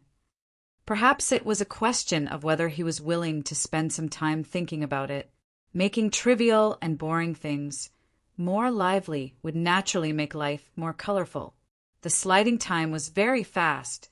When Boss Luo and Miss Maid went down to the bottom of the deep pit, they were met with Miss Witch's TSK gaze. "These 2 guys will die if they don't lovey-dovey for a while." Miss Witch, who was complaining in her heart, couldn't help but think. Speaking of which, this master rainbow-colored linden has been famous for decades. Although such a master of secret potions, no one would believe that he doesn't have a few bottles of youth elixir. But is this considered an old cow-eating young grass? Just when Miss Witch was thinking nonsense, suddenly the voice of Norman was heard. He said, "Try to save some here. The magic element here is at least 20 times lower than outside. And you can't use secret crystals. Those things are as sensitive to secret crystals as they are to fresh blood." "Thank you for the reminder." Boss Luo nodded to him with a kind look. He didn't say anything else and walked straight ahead with Miss Mina. In front of them was a place piled up like a mountain of bones. Logically speaking, if a creature was unfortunate enough to fall from the sky, after being attacked by the vampiric vines, its bones should remain where they were, just like what they saw on the way here. But the piles of bones here made it seem like someone had deliberately piled them up here. Just like that, They followed Norman into the mountain of corpses. After moving forward for a short distance, Norman stopped before a hill of skeletons. Reaching out, he pulled out what appeared to be a leg bone. The bones on the hill of skeletons began to slide off in just an instant. A gigantic and ferocious skull of a behemoth was revealed. The behemoth's mouth was still open, and the teeth on the upper and lower jaws were still sharp even now. At this time, Norman directly led Miss Mina into the behemoth's open mouth. It was a different world. This was the first feeling that Luaccio and the other two had after entering the interior. The space inside didn't feel cramped at all. On the contrary, it was very spacious. A place to rest, a place to sleep, and even a place to store things. There were all kinds of simple but practical living equipment here. Although they were all made of practical bones, it still looked like someone lived here. At least, it looked like someone had lived here before. At this time, Norman very familiarly took out an oil lamp made of bones and a tool to light a fire from a cabinet made of bones. There were actually many mysterious algae that emitted blue fluorescence growing inside. When Norman lit the oil lamp, it suddenly became very bright. Sit. Norman pointed to a white bone product that looked like a chair at the side. This place was originally the skeleton of a red dragon after it died, but because it was too complete, it was directly transformed into what it is now. Although Miss, which was a witch, after seeing such a house made of bones, she had goosebumps in her heart. How could she have the mood to make such a novel chair? She simply laughed dryly. Well, I'm not very tired. I'll just stand. Up to you. As Norman spoke, he sat down at a relatively distant place. Mina, on the other hand, brought a white bone stool over and sat down beside him. It's really strange that there is such a comfortable house in this place. Miss Maid looked at the structure of the house. It seems that the person who built it probably spent a lot of effort. Perhaps he even planned to live here for a long time. How do you know? Maria couldn't help but ask curiously.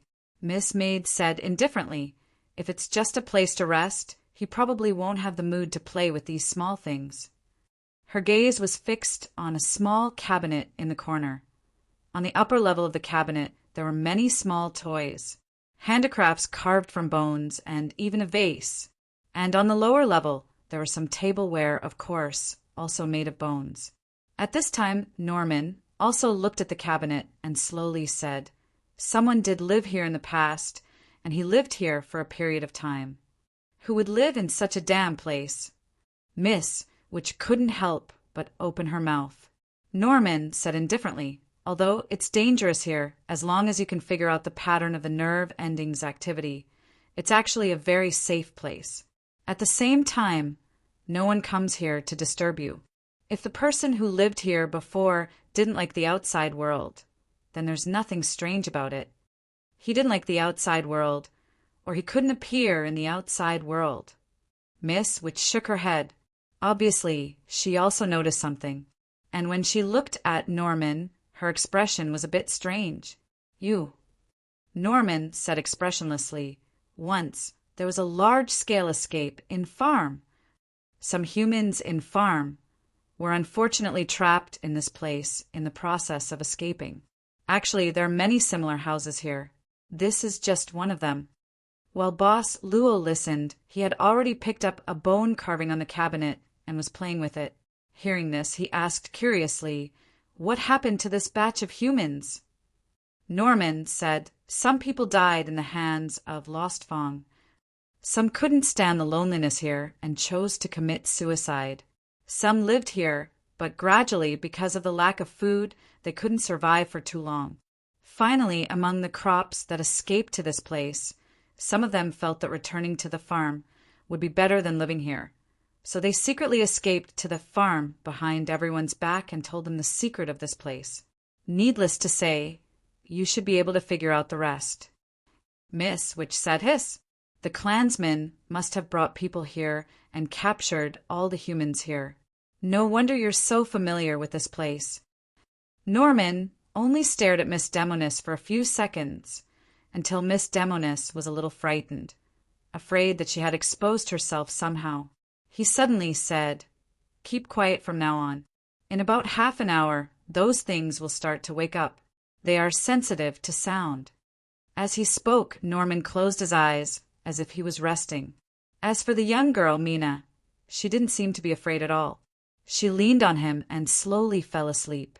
"There's still half an hour. Can we take a look around?" Boss Luo asked in a low voice at this time. Norman opened his eyes and frowned, but he didn't speak. Luaccio smiled slightly and said, "Because it's rare to come to this place, I feel that it's a pity if we don't take a good look. Of course, we'll come back when it's time." Norman just took a deep look and closed his eyes casually. He didn't refuse or agree. "Thank you." Luaccio nodded, then looked at Maria and said, "Do you want to go or stay here?" I'd better go with you." Miss Witch thought for a while, but she didn't want to stay here alone and face this strange Norman. Fog City. The terrible disaster that happened last night didn't leave any traces, at least the destructive traces. The rain had erased the memories of ordinary people, but there was still a lot of evidence left behind because of the products of technology. It became the most inexplicable and strange thing that people were discussing this morning. Some people even said that perhaps they had been brainwashed by aliens and so on. In such a strange and quiet atmosphere, Miss Witch Ji Lian came to the door of an antique shop. She walked in front of the door and frowned, looking at the closed sign hanging above. She could feel some of Farrell's aura here, but Farrell's aura eventually disappeared here. The real face of this antique shop was a coordinate that led to the inhuman domain. However, the Magicians Association had temporarily closed all the official coordinates in Britain. So, this place continued to do the normal antique business. Miss Witch took a deep breath, then ignored the close sign, directly opened the door, and walked into the antique shop. There was only one clerk, and he fainted directly on the ground. Of course, a shelf on the side had collapsed, and many antiques were scattered on the ground.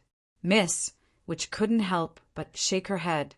She probably knew what Farrell did after coming here. This old thing suddenly ran to the inhuman domain. What is he doing? Even so, she quickly found the coordinates placed here. The coordinates were still in a state of activation, and there were several fainted guys next to it. Miss Witch shook her head, then lifted her skirt and stepped into the coordinates without any pressure. Anyway, she didn't need to pay the secret crystal, so of course she would take a free ride. Chapter 1340. Gradually, some figures climbed up the cliff with difficulty from the big crack below the castle. There were the vampires of the escort team and some of the crops that fell when the golden dragon was wreaking havoc. "Hurry up, come and help. Retrieve the crops." There were vampires directing the rescue work here. After the final, fierce battle between Kaloya and the golden dragon ended, the golden dragon disappeared. The acting Grand Duke Baligan didn't seem to have any intention of pursuing or even searching. At this time, he was meeting with the legendary hero of the werewolf tribe, Kaloya. Now, even the assistant of the acting Grand Duke, Busby, was nowhere to be seen. At this time, several superior nobles worked together to temporarily deal with the mess here. Only these crops were retrieved. In front of the broken transport device, a superior noble couldn't help but frown. There were many members of the escort team who successfully escaped, but this batch of crops was less than half. Most of the crops fell directly into the abyss when they fell and couldn't be rescued in time. "Sir, we'll reach the cordon if we go further down." "We can't go further," a female vampire of the escort team said with lingering fear. "It's almost time for those things to become active. Lost fangs." The superior noble pondered for a while, then shook his head and waved his hand. "Record the names of the members of the escort team who were killed. Send the remaining crops back to the farm first." Speaking of this, the superior noble paused and then said, "Leave 2 people to watch and see if there are any who successfully escaped." The members of the escort team who had just been rescued agreed. But if they fell into the abyss, could they really come back again? They couldn't help but have doubts in their hearts. There was indeed an incident where the Torito clan went to the abyss below, but that was because there were crops that escaped from the abyss and explained the situation inside in detail. But even so, the clan suffered heavy casualties in that expedition. In the end, the acting Grand Duke relied on the powerful weapon in his hand to bring the clan out. Although that expedition brought back a batch of crops and their descendants that escaped, compared to the casualties of the clan, the benefits were far less than the expenses. My lord, at this moment a young girl from Crop, came to the vampires who were escorting the team in fear. Her face was filled with sadness and fear, and she looked pitiful. Is something the matter? The leader of the escort team recognized the girl's name. She was Lord Bobbock's favorite Crop, and he had asked for her contribution 6 times in a row. Duoni? A young girl. Duoni said worriedly, "My lady, Mina hasn't returned yet. Can you go look for her?" Mina? The leader was stunned. Duoni hurriedly said, "Yes, she came with me. We're in the same dorm. She hasn't come back yet. Don't worry." The leader showed a gentle expression and comforted the girl. "We'll send someone down there to check. If she's fine, we'll definitely bring her back. Now, you guys go back to the farm and wait for the good news, okay?" "Okay." Duoni nodded and subconsciously looked at the huge abyss crack that seemed to be able to devour everything. She couldn't help but shiver. After that, some of the crops that survived were taken by the escorts and flew over the abyss fissure between the castle and the cliff to the farm. Somewhere on the edge of the ruined castle, the vampire girl Elizabeth and the third lady of the Zhong family were silently looking at the abyss below. I can't feel Brother Luaccio and the others." The vampire girl's face was full of worry, as if she was about to cry. "There's a very evil will down there. I can't get close." The third lady could only pat the girl's shoulder and comfort her. "Don't worry, they'll be fine. Did you forget that guy's ability in the manor last time? Don't stay here. You'll attract the attention of the people of the Torito clan. Let's leave here first." The vampire girl, who seemed to be in a daze, could only nod. At this time, the castle could no longer be inhabited, at least before it was rebuilt. Therefore, after a joint discussion, the upper nobles of the Torito clan made a temporary decision to move their clansmen to the farm temporarily. Because of this proposal, almost all the superior nobles directly approved it. So even Beyligan, who was the acting Grand Duke, couldn't reject it, unless the word acting was removed and he was the real Grand Duke of Torito. Obviously, Beyligan didn't participate in this trivial matter and even let these superior nobles exert their subjective initiative. Because this acting Grand Duke was dealing with a more important matter at this time, meeting the legendary hero of the war 100 years ago, Kaloya.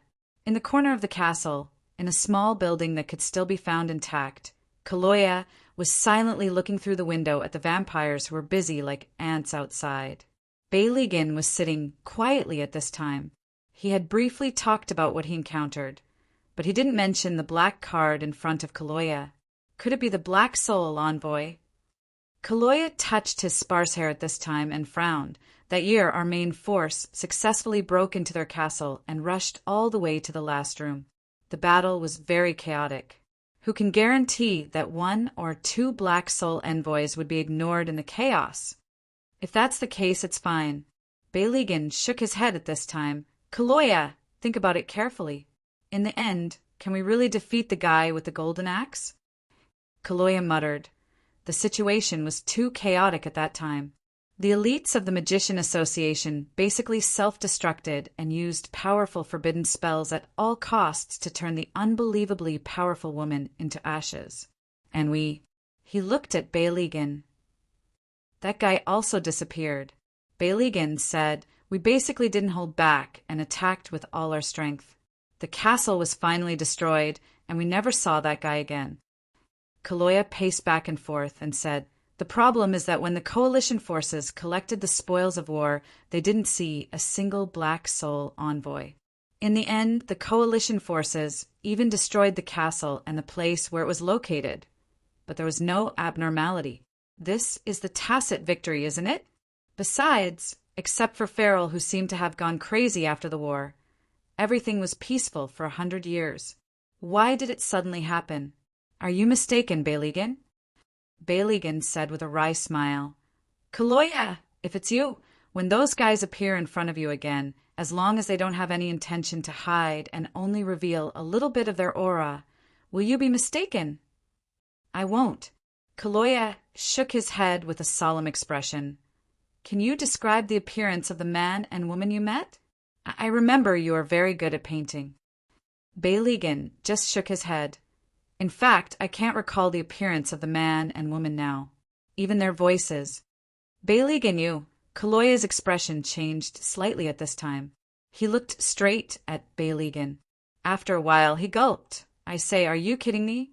Seeing that this old man is about to die, he planned to give me a farewell party, and then let someone pretend to be the Black Soul emissary so that I can have a good fight in the end, and finally leave with the identity of a warrior without any worries, or something like that. Why didn't I realize that you were so good to me? Is this your idea? Or did everyone discuss it without telling me? At this time, the acting Grand Duke of Toledo gently rubbed his forehead. To be honest, Kaloya, I always thought that with your imagination and talent in writing scripts, it was a prank for the creator to let you be born in the werewolf tribe. That's right. The old hero laughed at this time. This Heaven Star Theater in the Inhuman Domain is still performing the stage play Purple Love that I wrote when I was young. So, they are really making a comeback. Beyligan nodded slightly. I will stay here for a few days, Kaloya suddenly said expressionlessly. Beyligan hesitated for a while before asking softly, How much time do you have? The legendary old hero just smiled and said, 1 year or 2 years. That's about it. After that, no one will write your embarrassing things into the script. Are you relieved? Beyligan didn't make any comments on this. He just stood up and said indifferently, The castle is no longer suitable for living. I will arrange a quiet place for you in the farm for a few days. As for the specific matters, let's discuss it again when they are all here. Kaloya leaned against the wall and picked his ear. Here is fine. The wind is cold, the water is cold, and the scenery is good. Your farm smells too much. I'm not used to it. It's up to you. Beyligan said indifferently. However, you have to find the food yourself. We don't provide ordinary food here. Oh, my inspiration is emerging like spring water. Kaloya shouted with an exaggerated expression at this time. Ah! The image of a vampire prince, Grandet, is already vivid in my mind. He may need a male-on-male love story. Beyligan slammed the door and left. Seeing this, Kaloya smiled slightly and looked at the afterglow of the sun outside the window. Suddenly, he took out a quill pen and a handbook from his clothes. After dipping the quill pen on the tip of his tongue, Kaloya opened the handbook and began to write something. He whispered to himself, In the end, will there really be a battle? The ending of my life. I say, how about we don't go too far? Corpses and bones were piled up everywhere. In this huge mountain of bones, Miss, which was constantly paying attention to the movements around her in fear as she made a suggestion. In fact, they were only 100 meters away from the hiding place, led by Norman. As Norman said, this was the hiding place of a group of humans who escaped from the farm. In addition to the residence built with the corpse of the Red Dragon, Boss Luo also found several similar residences along the way. These residences were also hidden among the skeletons. They needed to search carefully to find their entrances. There are still 20 minutes left, Ms. Maria. Luaccio smiled slightly. Smiles could always make people feel at ease. Ms. Witch, who had no immunity to such smiles, sighed and looked up. Under the dim light of the magical algae everywhere, the rocks on both sides of the abyss above seemed to gradually show a rather strange, dark purple color. Previously, were these rocks also of this color? Maria asked subconsciously. Purple. Luaccio also looked up and thought for a while. It should be red. Red? Ms. Which couldn't help but be stunned. Miss Maid looked at Ms. Witch at this time and said indifferently, "It's a mixture of primary colors. The surrounding algae emits blue light, Ms. Maria Hood." "Could you remove the hood, Ms. Which finally chose to hide this strange surname. "Let's go back. I feel a little creepy around here." Just as she spoke, ugly vines began to wriggle from the rock wall above. They were like crawling snakes, slowly spreading down along the rock wall from above. If one looked carefully, one would find that these vines were like blood vessels, contracting and expanding regularly. "Didn't you say there are still 20 minutes left?" Maria's voice trembled at this time. Boom! At this moment, about 10 meters away from them, a pile of bones that was several meters tall suddenly exploded. A huge thing that was as thick as 2 people suddenly shot out from the ground. Instead of calling it a vine, it would be better to call it a giant sandworm. At its front end, there was a round mouth filled with sharp teeth. F***CK. At this moment, Ms. Witch didn't care about her feminine modesty. She quickly reached into her collar and kept taking things out, but it seemed that she didn't find anything useful. Miss Maid naturally walked a few steps forward and blocked in front of Boss Luo. She turned her palm outwards, and a bunch of black flames quietly came out. "Wait." Luocho suddenly held Yu Ye's wrist at this time. As he spoke, he saw something falling rapidly from above. It seemed to be a figure. In an instant, this rapidly falling figure directly hit the huge vine, and even hit the thick vine. Boom! The falling figure finally smashed into the ground, raising a large amount of mud and dust. At the same time, the fluctuation also loosened the surrounding piles of bones, and the bones began to fall down. In the dust, only a coughing sound was heard. It seemed to be a woman's voice. Chapter 1341. Miss Witch was still rummaging through the private goods hidden in her collar, but she still couldn't find anything useful. But at this moment, a coughing sound came from the place where the dust rose, and a figure gradually walked out. Where is this place? It was a beauty that was difficult to describe with words. Even though she was somewhat disheveled and her face was stained with a lot of dust, it still couldn't hide her beauty. If she could clean herself up, to what extent would this beauty reach? Maria couldn't help but ponder for a moment. She believed that there was an upper limit to beauty. Once it reached a certain level, such as the upper limit of the definition of beauty, it was very likely that it would be more or less the same. For example, she couldn't tell who the beauties on the internet were. To remember dozens or even hundreds of thousands of names with the same face was simply mental pollution. So there was an upper limit to physical beauty, and only different people's temperament could break this limit. For example, the mysterious and dreamy temperament of Master Prismatic Pansy or Little Brother Luocha Smile that could heal people's hearts were the only ones that broke the limit of physical beauty, making it unforgettable.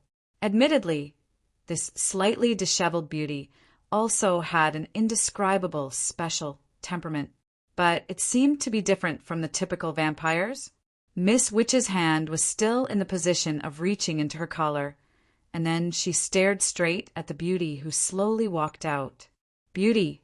Fafner frowned slightly and first looked up, seemingly a little surprised, and then began to look at the 3 people in front of him.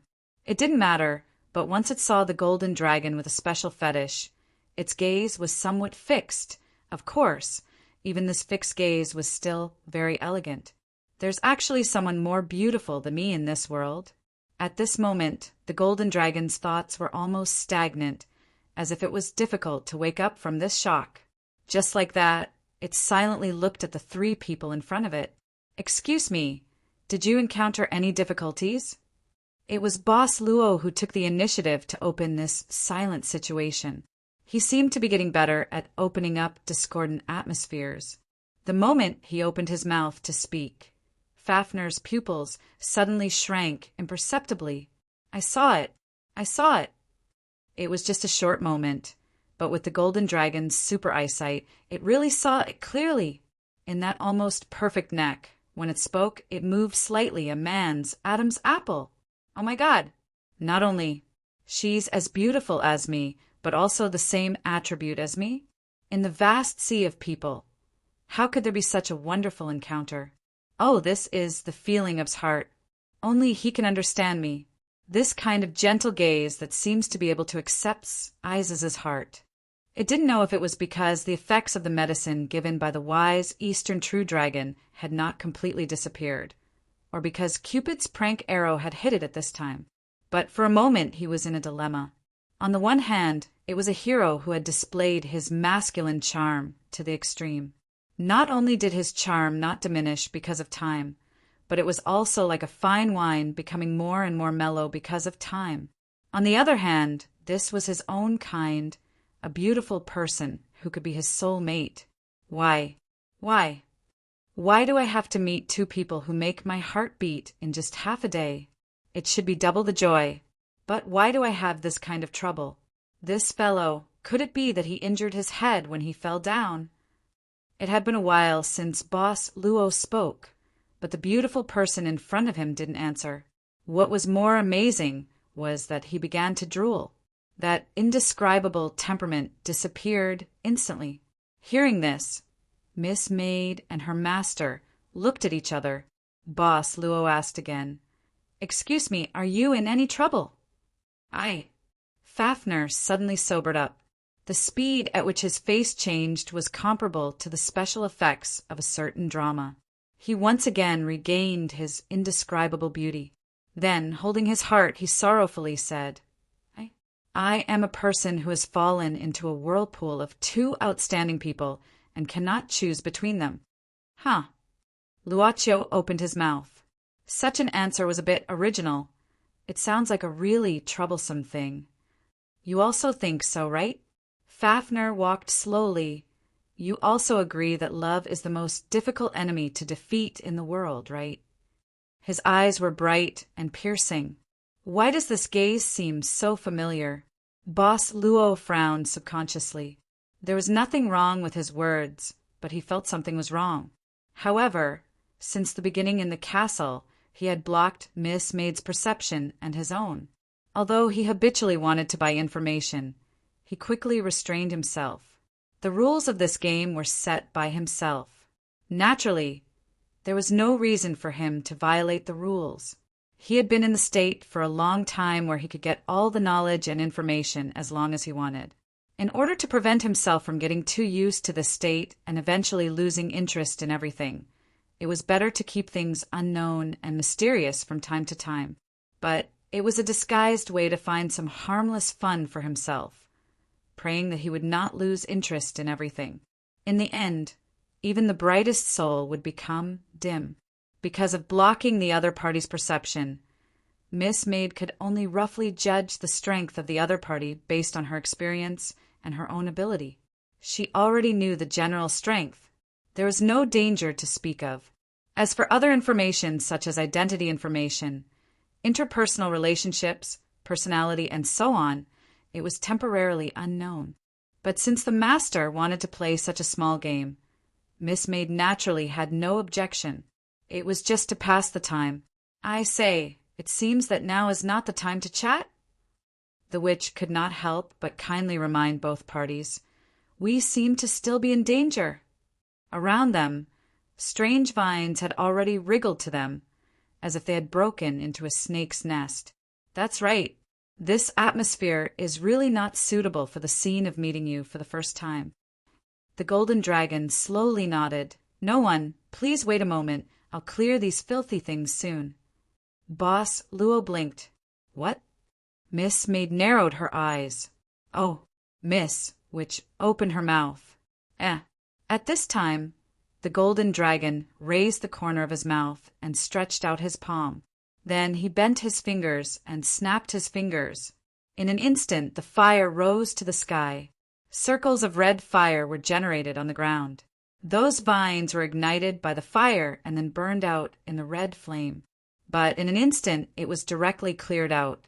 As for the vines that continued to extend behind them, as if they had encountered something dangerous, they slowly retreated. Not long after, They gradually retreated to the rock wall and then disappeared. When the flames subsided, although the surroundings were still filled with bones, at least the threat was temporarily removed. So powerful, Miss, which instantly widened her eyes. Although most of the legendary creatures and famous heroes of the Western world were hidden in the inhuman domain, it was actually quite rare to see them on normal days. Why did she suddenly encounter one? This made Miss, which couldn't help but fall into contemplation. It had only been half a day since she entered the inhuman domain. Why did she feel that she encountered one thing after another, as if it would not stop? Obviously, in such a short time, it would pass by unknowingly if she took a nap and ate some snacks. At this time, these things are quite clever. The golden dragon chuckled and then brushed his hair. Well, the things in the way are gone. We can have a deeper conversation. Beauty. Luaccio. Boss Luo said politely, "This is my name. Also, because of some other reasons, I'm temporarily in this disguise." "I understand." Unexpectedly, the golden dragon nodded seriously at this time. "Don't worry, I understand. I will never make fun of you because—" Suddenly he was interrupted. What happened? A figure flew over quickly. It was the vampire named Norman, who was hiding in the red dragon skeleton house. At this time he frowned and looked at the surrounding environment and the woman who suddenly appeared in front of him. He was especially vigilant. Fafnir frowned. The man who appeared in front of him was quite handsome and could enter his eyes. But sorry, there was already Sir Crowloy and the beauty Luaccio. He couldn't be distracted anymore. Who is this? However, the golden dragon had to maintain his elegant posture in front of the beauty, so he asked indifferently, "Seeing that you're also quite pretty, I'll forgive you for interrupting me. If there were no two ugly women next to you, it would be better. We met him on the way." Luaccio smiled and said, "Thanks to him, we can find a temporary hiding place in this dangerous place." The golden dragon nodded at this time, then looked at Norman seriously, seeing that his eyes were quite clear, and when he looked at the beauty Luaccio, there was a faint sense of vigilance. He was quite satisfied. Well, as long as he doesn't also like the beauty Luaccio, we can be friends after this. After making up his mind, the golden dragon, Miss, smiled faintly. He smiled slightly. "If I'm not wrong, this should be Lost Crack. These ugly things are the so-called Lost Fangs." Busby frowned even deeper. Lost Fangs was not a special secret in the clan, and there were many Inhumans in the outside world who knew about it, but there were not many who would be relaxed about Lost Fangs. "You are." The golden dragon lifted his skirt at this time and introduced himself with a flirtatious posture. "Nice to meet you. My name is Milo. Beauty, if you can call me Milo-chan, that would be even better." Milo. Milo-chan. Hearing this name, Miss Witch couldn't help but be startled. Then she opened her mouth and said subconsciously, Biling? Milo-chan, you are the special relationship columnist in Inhuman newspaper. Biling, the shiny Milo-chan teacher. You know me?" The golden dragon was quite surprised. Miss Witch nodded vigorously at this time. "Of course. I am your loyal reader. Look, I have carefully collected every issue of your column. When I have nothing to do, I will read through it again and again. Because I am still single, even at the age of a mature woman, I specially studied the matters of love." "I see." The golden dragon nodded. He had always directly chased away ugly women. Seeing that this was an unaccompanied reader, the golden dragon directly waved his finger at this time. The flames suddenly calcined on Maria's robe, but it disappeared in an instant. After that, a hollow signature burned by the flames had been printed on the clothes on Maria's abdomen. "Then keep it as a souvenir." The golden dragon smiled slightly. "I will treasure it for a lifetime. Milo-chan teacher." Miss, which hugged her abdomen as if she was on a pilgrimage. "I will never throw away this dress for the rest of my life." It can be enhanced, right? The fortune of love. This is Milo-chan teacher's autograph. If there's nothing else, let's go back first. Norman suddenly interrupted everyone at this time. Those things are about to reach their most active time. If you don't want to trouble yourself, don't continue this kind of chatter." Boss Luo nodded, then looked at Miss Maid and smiled. "Then let's go back." Then he naturally held Miss Maid's hand. After greeting everyone, he followed Norman's footsteps and walked toward the house with the red dragon skeleton. Miss Witch, who was about to catch up, looked back and saw her idol Milo-chan standing there as if she had been petrified. Her whole body was trembling, and she looked stunned. "Milo-chan, teacher. Milo-chan, teacher." Miss Witch walked to her side at this time and hesitantly patted her shoulder. "Teacher?" "Ah." The golden dragon was suddenly shocked, then stretched out his finger and pointed ahead with trembling fingers. They, what is their relationship?" "Lovers." Miss Witch subconsciously said, "Don't mention this lovey-dovey couple. I can vomit from all the PDA I've eaten today." "Teacher, let's talk about Pisces' love luck this week." "Teacher, I always feel that my love this week is not going well." "Teacher? Teacher?" "Lovers."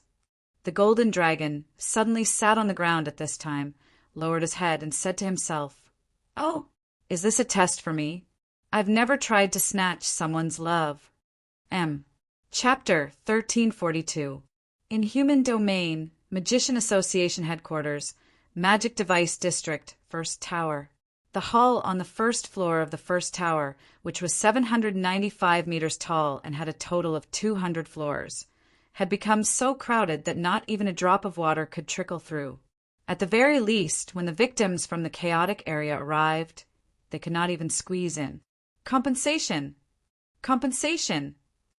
Is this a natural disaster or a man-made disaster? I don't care. I bought a high amount of magic insurance every year, and it's a family package. Where's the compensation department? Come out and see me. Don't tell me that you need to investigate first. I'll blow up your first tower in minutes. Open the door. Even the tower master of the first tower doesn't dare to come out.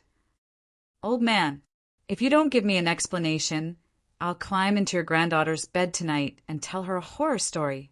Suddenly, a heavenly lightning struck down from the 200th floor of the pagoda. This lightning was as thick as a water bucket.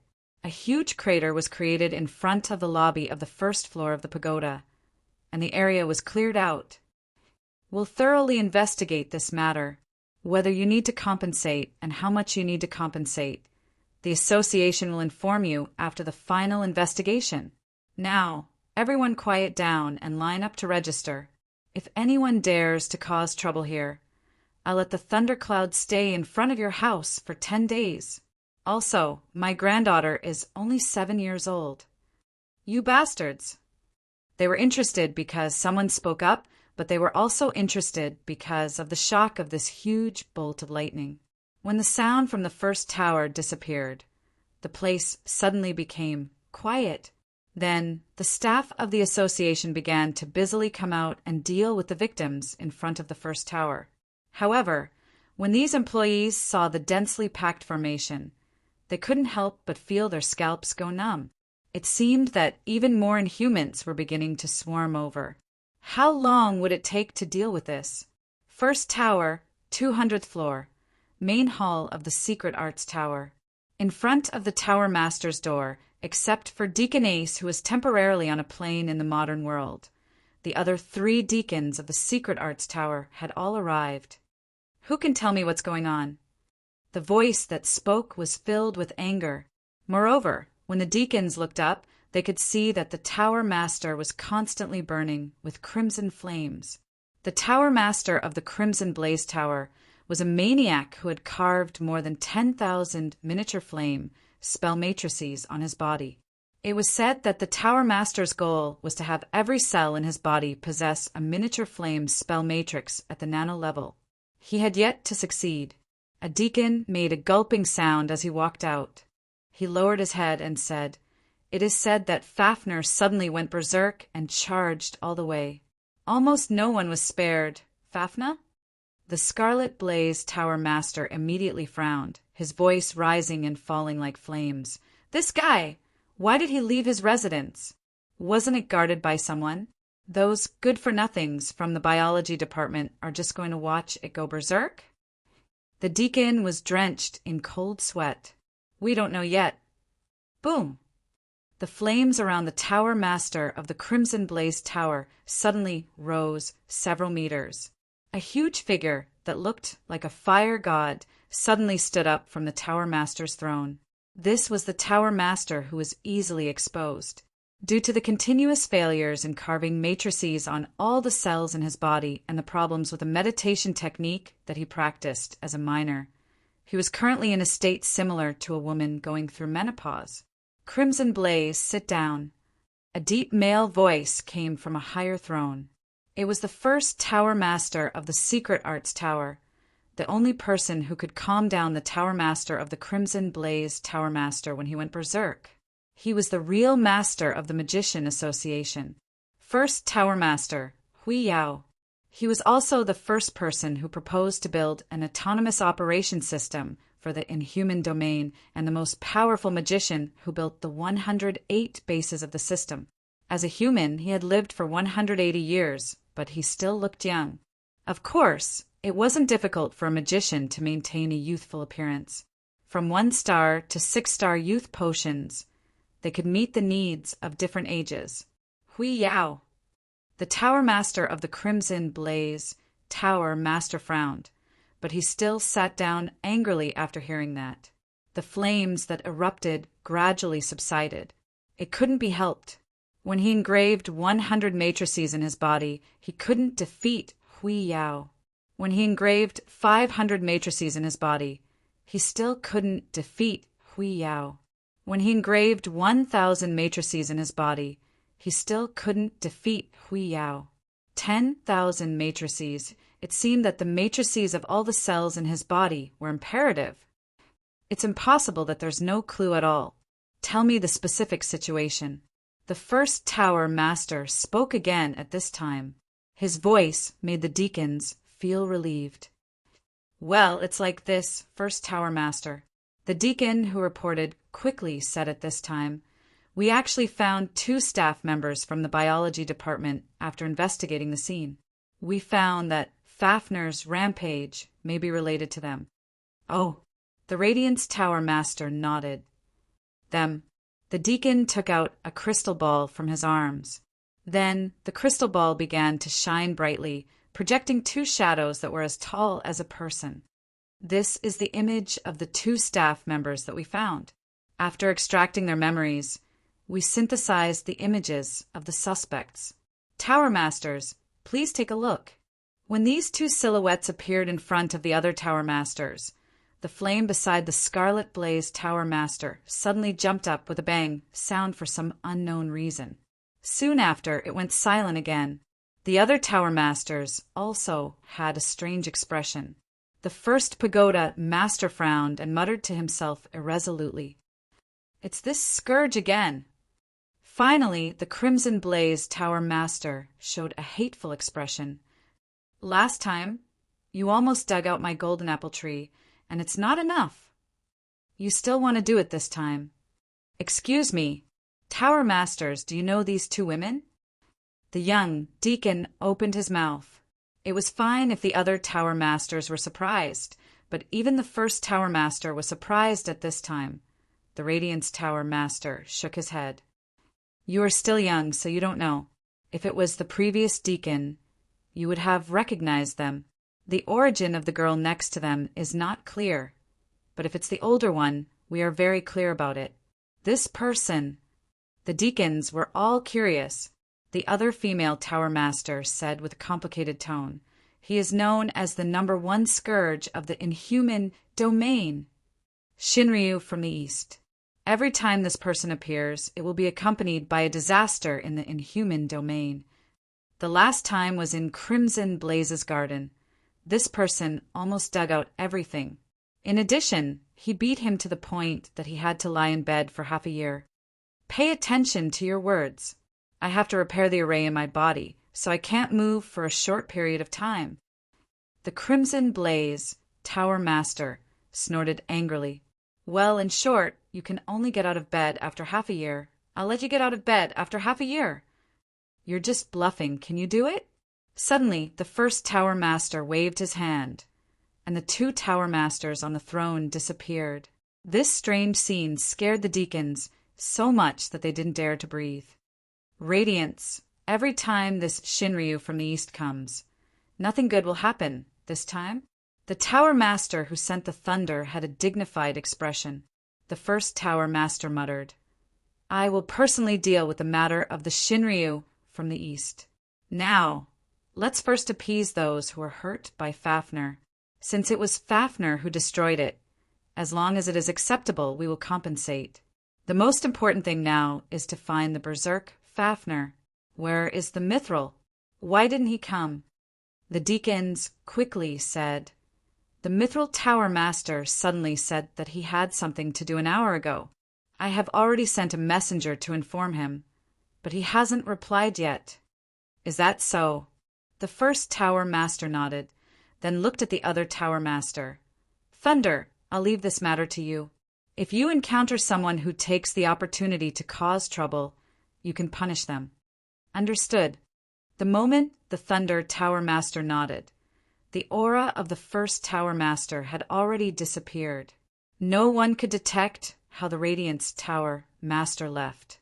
Magic Engineering District, the private territory of the Scarlet Blaze Tower Master. It was a magical place, filled with scarlet things. The little butterfly who was pulled all the way like a kite was still feeling dizzy, but Sister Long didn't know why she wrapped half of her face with a cloth. Of course, she was the same. Sister Long, we seem to be a little sneaky now. The little butterfly monster couldn't help but ask. At this time, the true dragon of the Divine Land said seriously, You don't know that there is a very mean and stingy old man here. Last time, I just picked an apple to eat. Do you know? He set me on fire for 10 minutes. Have you ever seen such a mean old man? You just picked an apple to eat on the mountain.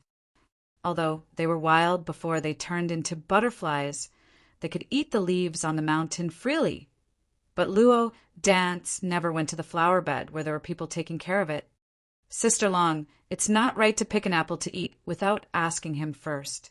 Besides, he set you on fire probably because he cares about the apples very much. Don't worry, just pick one. After that, we'll leave this damn place. The Shinryu from Kelowna put his hand on Luo Dance's shoulder, feeling that this butterfly was getting more and more difficult to fool. Why did she read books? But the Shinryu from Kelowna turned his eyes and suddenly had an idea, saying seriously, I've been researching a medicine recently which may be able to cure your estrus. This apple is one of the medicinal materials needed, but it doesn't matter if you don't use it. Anyway, I'll still help you the next time you have an attack, but I'm not always by your side. If one day I'm not here and you suddenly have an attack and meet that profiteer, you'll suffer a great loss. Pianxian, I'm doing this for you. Do you know how much I care for you? Really? The butterfly monster blinked her eyes. But we can ask the owner of this place first. She was afraid that she would be chased away with a broom as soon as she saw him. Long Shura coughed. But we don't know when the owner will come back. How about this? After we pick the apples, we'll leave the secret crystals and treat it as a purchase. Is that okay? All right then. The little butterfly monster finally nodded and agreed. Then let's hurry up. There's a troublesome guy here. I can't stay for too long. Long Shura said, pulling the butterfly's arm, directly going deep into the huge red garden. Luo Dance exclaimed in surprise when they arrived in front of the huge fruit tree with the plundering red apple. Even the leaves were as golden as the texture of the fruit tree. She stood under the crown of the golden branches and leaves, raising her head and opening her arms, slowly rotating her body. Sister Long, look! It's so beautiful here.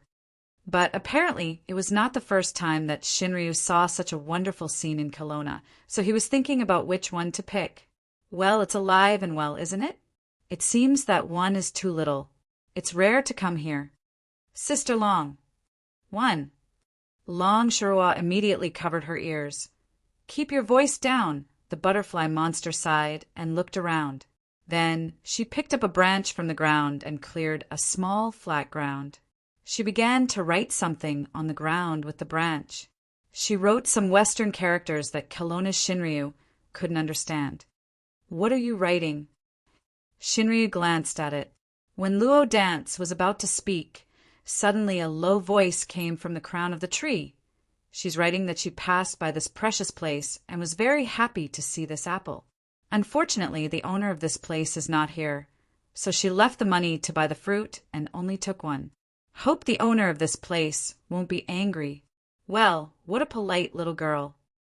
This wasn't the common language of the Western world, but the official language of Kelowna. Luo Dance was stunned at first. Then she looked up and saw an ordinary-looking but good-looking young man on the branch of the tree looking down. The butterfly monster subconsciously asked, "Sir, are you the owner of this place?" Unexpectedly, Kelowna Shinryu looked like he saw a ghost when he saw the young man, his eyes suddenly wandering. The young man smiled at this time, then jumped down and picked a golden apple. Throwing it to Luo Dance with a smile, "It's just a golden apple, no need to buy it. It's yours." The butterfly monster held the golden apple in her hand and looked at it curiously. The young man smiled. "Do you know the origin of this apple?" The butterfly monster shook her head subconsciously. The young man said indifferently, "It said that in the ancient Greek divine system, Goddess Gaia brought back a magical fruit tree from the west coast as a wedding gift for God Zeus and Queen of Heaven Hera. And this magical fruit tree was full of golden apples. Is it this one?" The butterfly monster opened her eyes wide. She had read a lot of books, so she knew what Goddess Gaia, God Zeus, and Queen of Heaven were. She couldn't help but wonder, but aren't they myths and legends? Why do they appear here? The young man smiled. The legendary golden apple tree appeared here naturally because the essence of this inhuman domain was built by the destroyed Greek divine system's divine kingdom. Am I right, teacher? It was Kelowna's Shinryu who looked at him. So, Kelowna's Shinryu simply pulled off the cloth on his face, then smiled embarrassedly. "Ahaha! Long time no see, hui yao." "You can call me Kid." The first pagoda master smiled gently. Chapter 1343. How should she put it? It could only be described as fluent. The young man who gave her a golden apple spoke the language of the East. Little butterfly monster couldn't help but look at Long Shiruo curiously, if she didn't hear wrongly. "Teacher?" Long Shiruo clenched her fist and coughed twice. When she opened her mouth, she was still very serious. "This person is called Hui Yao. He used to have some relationship with me. Well, how should I put it? Anyway, it's a long story." Under the golden apple tree, the young man stood with his hands behind his back. It was hard to associate him with the origin of the so-called brat. The current first tower master of the Secret Arts Tower revealed a smile. "Teacher, you seem to have changed recently. If it was in the past, you would probably say that I'm just a shameless brat. You only took me as your student, and you never admitted it." "Yes." Luo Dance nodded subconsciously. "Yes, your ass." Kelowna's Shinryu stared at this butterfly. Then she frowned and gave up. "Well, I'm here to pick apples again today. What are you going to do? Do you want to fight with me or pretend that nothing happened?" The first pagoda master, Hui Yao, shook his head gently and said sincerely, "Although it's one of my life's wishes to have a real battle with Master, I'm still very clear about the gap between Master and me. Besides, there are some troublesome things happening outside. I don't want to complicate things now. I'll lock up Chi Yin temporarily. If you like the apples here, you can take some back as a souvenir, as long as it's not like the last time. I'll tell Chi Yin that I picked some apples for him." This Eastern Shinryu's heart skipped a beat. Just like that profiteer, this type of guy was the most difficult to deal with. It was like punching the air. "Just this one." Long Shirua shook her head, looking at the golden apple in Butterfly Monster's hand. She said casually, "I just wanted to make some for this little thing to eat. If there's nothing else, I'll leave. You don't have to see me off." With that, Long Shirua grabbed the little butterfly's arm without hesitation. Hui Yao smiled calmly. Teacher, before you leave, don't you plan to tell me what you did to Fafner? Fafner? What is Fafna? Long Shirua blinked. This name sounds familiar. I can't remember. Did I do something? Hui Yao heaved a sigh of relief and said slowly, last time Master said that he would find a way to solve the problem of the golden dragons giving birth. This time, when Teacher stepped into Fafner's territory, I thought that Teacher had already found a way. It seems that I was just overjoyed. Oh, you're talking about that. Kelonez, Shinryu nodded and covered the little butterfly's mouth. He said casually, I'm still thinking about it. This time I'm just traveling around the world and bringing this little thing to broaden her horizons. That's why I'm not willing to enter your inhuman domain. Don't worry, I'll come back when I think of a way. Thank you for your hard work, Teacher. Hui Yao nodded and bowed deeply. This is not your duty, Teacher, but you've been thinking about it. Since you're leaving now and I'm tied up with official business, I really can't send you off. By the way, the fire dragon tongue orchid in the Qingyue Valley has bloomed. I know that Teacher has a habit of drinking, so I asked someone to pick some and brew a few bottles. Initially, I wanted to take some time to bring it over. Since Teacher is here, please take it. Just take it as a token of my appreciation. Also, there are some lotus seeds from the demonic sea. I know that Teacher likes to eat them, so I picked some more. I'm sorry. There's also some bone powder from the golden griffin. It should be effective in making medicine. I'm really sorry. Oh, by the way, there are a few ancient relics from the east in the secret art tower. Let Teacher take them back too. After all, when I was traveling in the east, I was really taken care of by the strange people in the east. Just take it as a token of appreciation. I'm really sorry. Is that enough? Damn brat. Kelonez Shinryu said angrily, That's right. I'm the one who made that golden dragon go crazy. I'm planning to run away now. Hui Yao's face did not show any anger. He just said calmly, Can you tell me what happened, Teacher? Long Shirua rubbed her forehead and sat on the grass. She raised her hands and said, I recently found a very strong aphrodisiac. I was going to let that idiot Fafner use it. You should know about its situation, right? What's the use of letting it choose a concubine every now and then? It's better than doing nothing. The first pagoda master could only smile bitterly. On the one hand, I still have to consider old Fafner's reputation. After all, it was a hero of the war. I can't let it be shamed after death. Speaking of the war, Kelonez Shinryu opened his mouth. He wanted to say something, but in the end he said something different.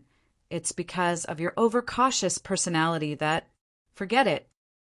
Long Shra then shook her head. If it were me, I would have beaten that guy until he cried and looked for a mate, okay? So, Fafner went crazy because he ate Teacher's new drug? Hui Yao pretended not to hear the sentence. He then frowned and asked, What is the effect of this drug? How long will it last? According to the report I received, Fafner went crazy. Now in front of the first pagoda, there are almost 10,000 victims crying and complaining. And there are still some who haven't arrived yet. What the? It's that strong? Kelonez Shinryu subconsciously looked at the little butterfly next to him. His gaze was very subtle. The little butterfly was so embarrassed that she couldn't raise her head. Her face was red. The first pagoda master naturally couldn't figure out the origin of the raw material of this new drug. He just looked at it curiously. Seeing this, Long Shirua walked to the first pagoda master's side, then whispered in front of him about the drug's effect and the real reason why the golden dragon went crazy. Even with the first pagoda master's experience and cultivation, he still slightly opened his mouth when he heard this. He was stunned for a while, then he showed a trace of a bitter smile and sighed, I didn't expect. So that's the case. So, it's true that we didn't supervise it enough. We actually didn't find out about this.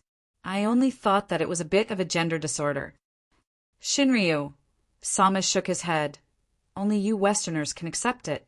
If I were its parent, I would have directly destroyed it. Its body, hair, and skin belong to its parents. How can I just cut it off like that? If that's the case, Hui Yao suddenly said at this time, please teach it well, teacher. Wait, what do you want to do? Long Shirua suddenly felt that something was wrong. Hui Yao said with a sincere face, for the time being, let's calm down Fafner. I heard that it has now entered the territory of the 13 ancient clans. If we continue to let it run wild, even the Magician Association will not be able to face the dissatisfaction of the entire inhuman domain. Teacher, you're more or less involved in this matter. So, can you please accompany me to deal with it? Don't look at me like that. Kelowna's Shinryu sighed and said helplessly, Okay, I'll accompany you. Thank you, teacher. Hui Yao bowed deeply again. Okay. Long Shirua waved her hand impatiently. Hurry up. By the way, did you really lock up that bad-tempered Crimson Flame? Hui Yao, on the other hand, chuckled. He did not reply. Instead, he stretched out his hand, and a strange magic wand that was much taller than him appeared in his hand. He tapped the ground lightly. On the ground, an auxiliary tactic array was cut open and absorbed them into it.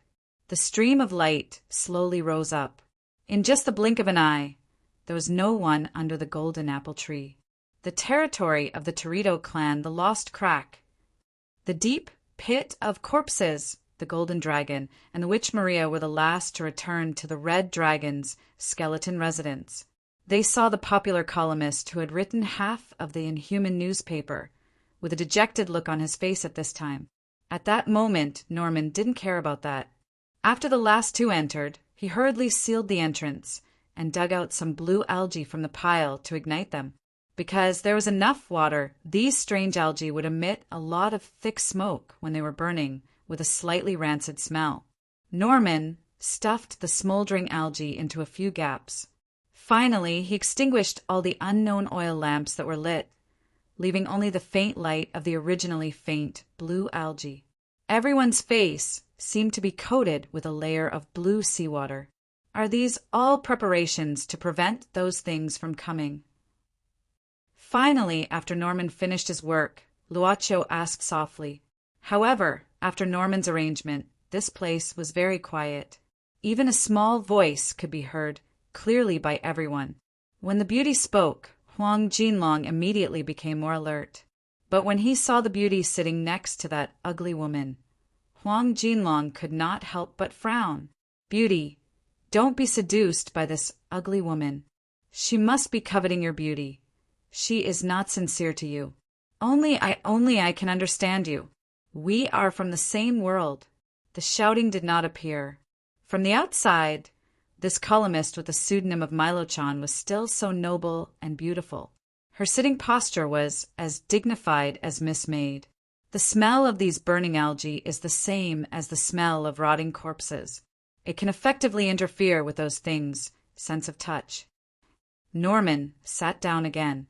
I extinguished the oil lamp because, in addition to the faint light of these algae, those things are also sensitive to other light sources. If you want to talk, please try to keep it this way. Although there are soundproofing facilities here, it's best to keep it quiet. Luocio was naturally not a person who was used to noise. At this time he smiled slightly.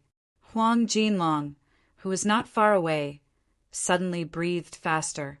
It seems that Mr. Norman is really familiar with this place. Boss, Luo thought for a moment. Is this the experience gained from hunting down the crops that escaped here? Norman's gaze swept back and forth between Luocio and the other two.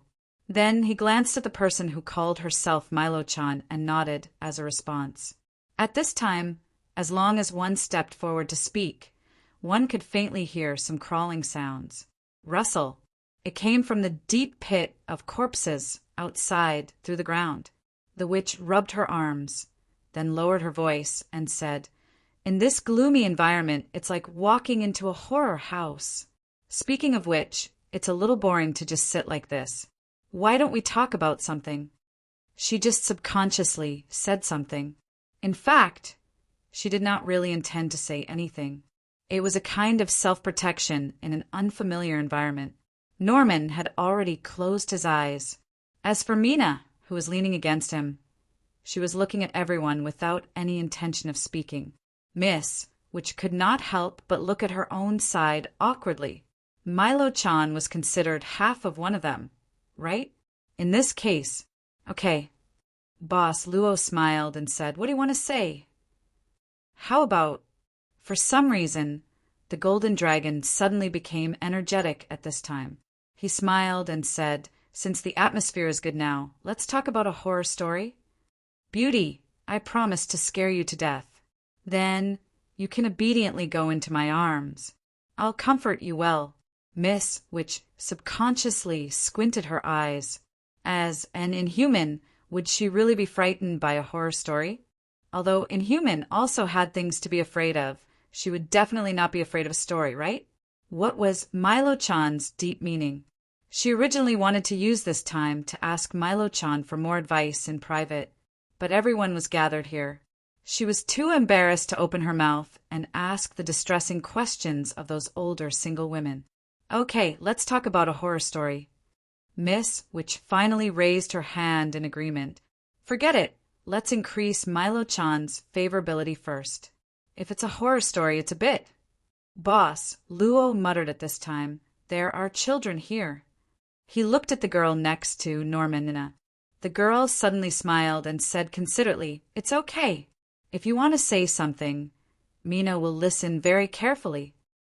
Just now, Luochio waved his hand and took out a scroll that seemed to be made of animal skin. He slowly opened it and said slowly, "When I went out for a visit, I accidentally found this thing." "What is this?" Miss, which asked curiously. Boss Luo said, "It seems to be a diary, but I only found this one. It seems to be incomplete. This should be written by the humans who lived here before. Since you want to listen to something, why don't we listen to the story of the humans who lived here before?" Apart from Miss Maid, Huang Jinlong frowned, and Miss, which seemed to be deep in thought. Mina, on the other hand, maintained her thoughtful smile, but her eyes flickered. Norman. Busby slowly opened his eyes. At this time, Luochio opened the handbook and spread it on the table. He drew the words on it with his finger and began to read softly. The 758th day. We have a very happy day today. Although we have to face cruel challenges and the death of our companions every day, these real things still make my heart beat strongly today. Chapter 1344. Gradually, people began to sit in a circle in the blue room. It was a circle with a gap. Luochio's voice seemed to carry some kind of strange magic. However, he was just speaking normally. Unknowingly, some images seemed to be slowly unfolding in front of their eyes. The past of the humans who had once lived in this pit of corpses. The girl who was leaning against Norman unknowingly hugged her knees and supported her chin with her hands. She didn't blink, as if she was attracted by the contents of the diary. The words written on this unknown animal skin diary were very small, so one had to use one's fingers to scratch line by line to not be dazzled. Perhaps when the diary was writing these words, the owner of the diary was crouching in front of an oil lamp, looking very careful and cherishing. His voice was like a flowing mountain stream. Ding dong, ding dong. On the 820th day, something wonderful happened. This was the first time I did something with beakies, something I had never done before. I don't know why I did this kind of thing. It seemed to be an instinct. I had never learned this kind of knowledge. Even when we were in the farm, we were never taught these things.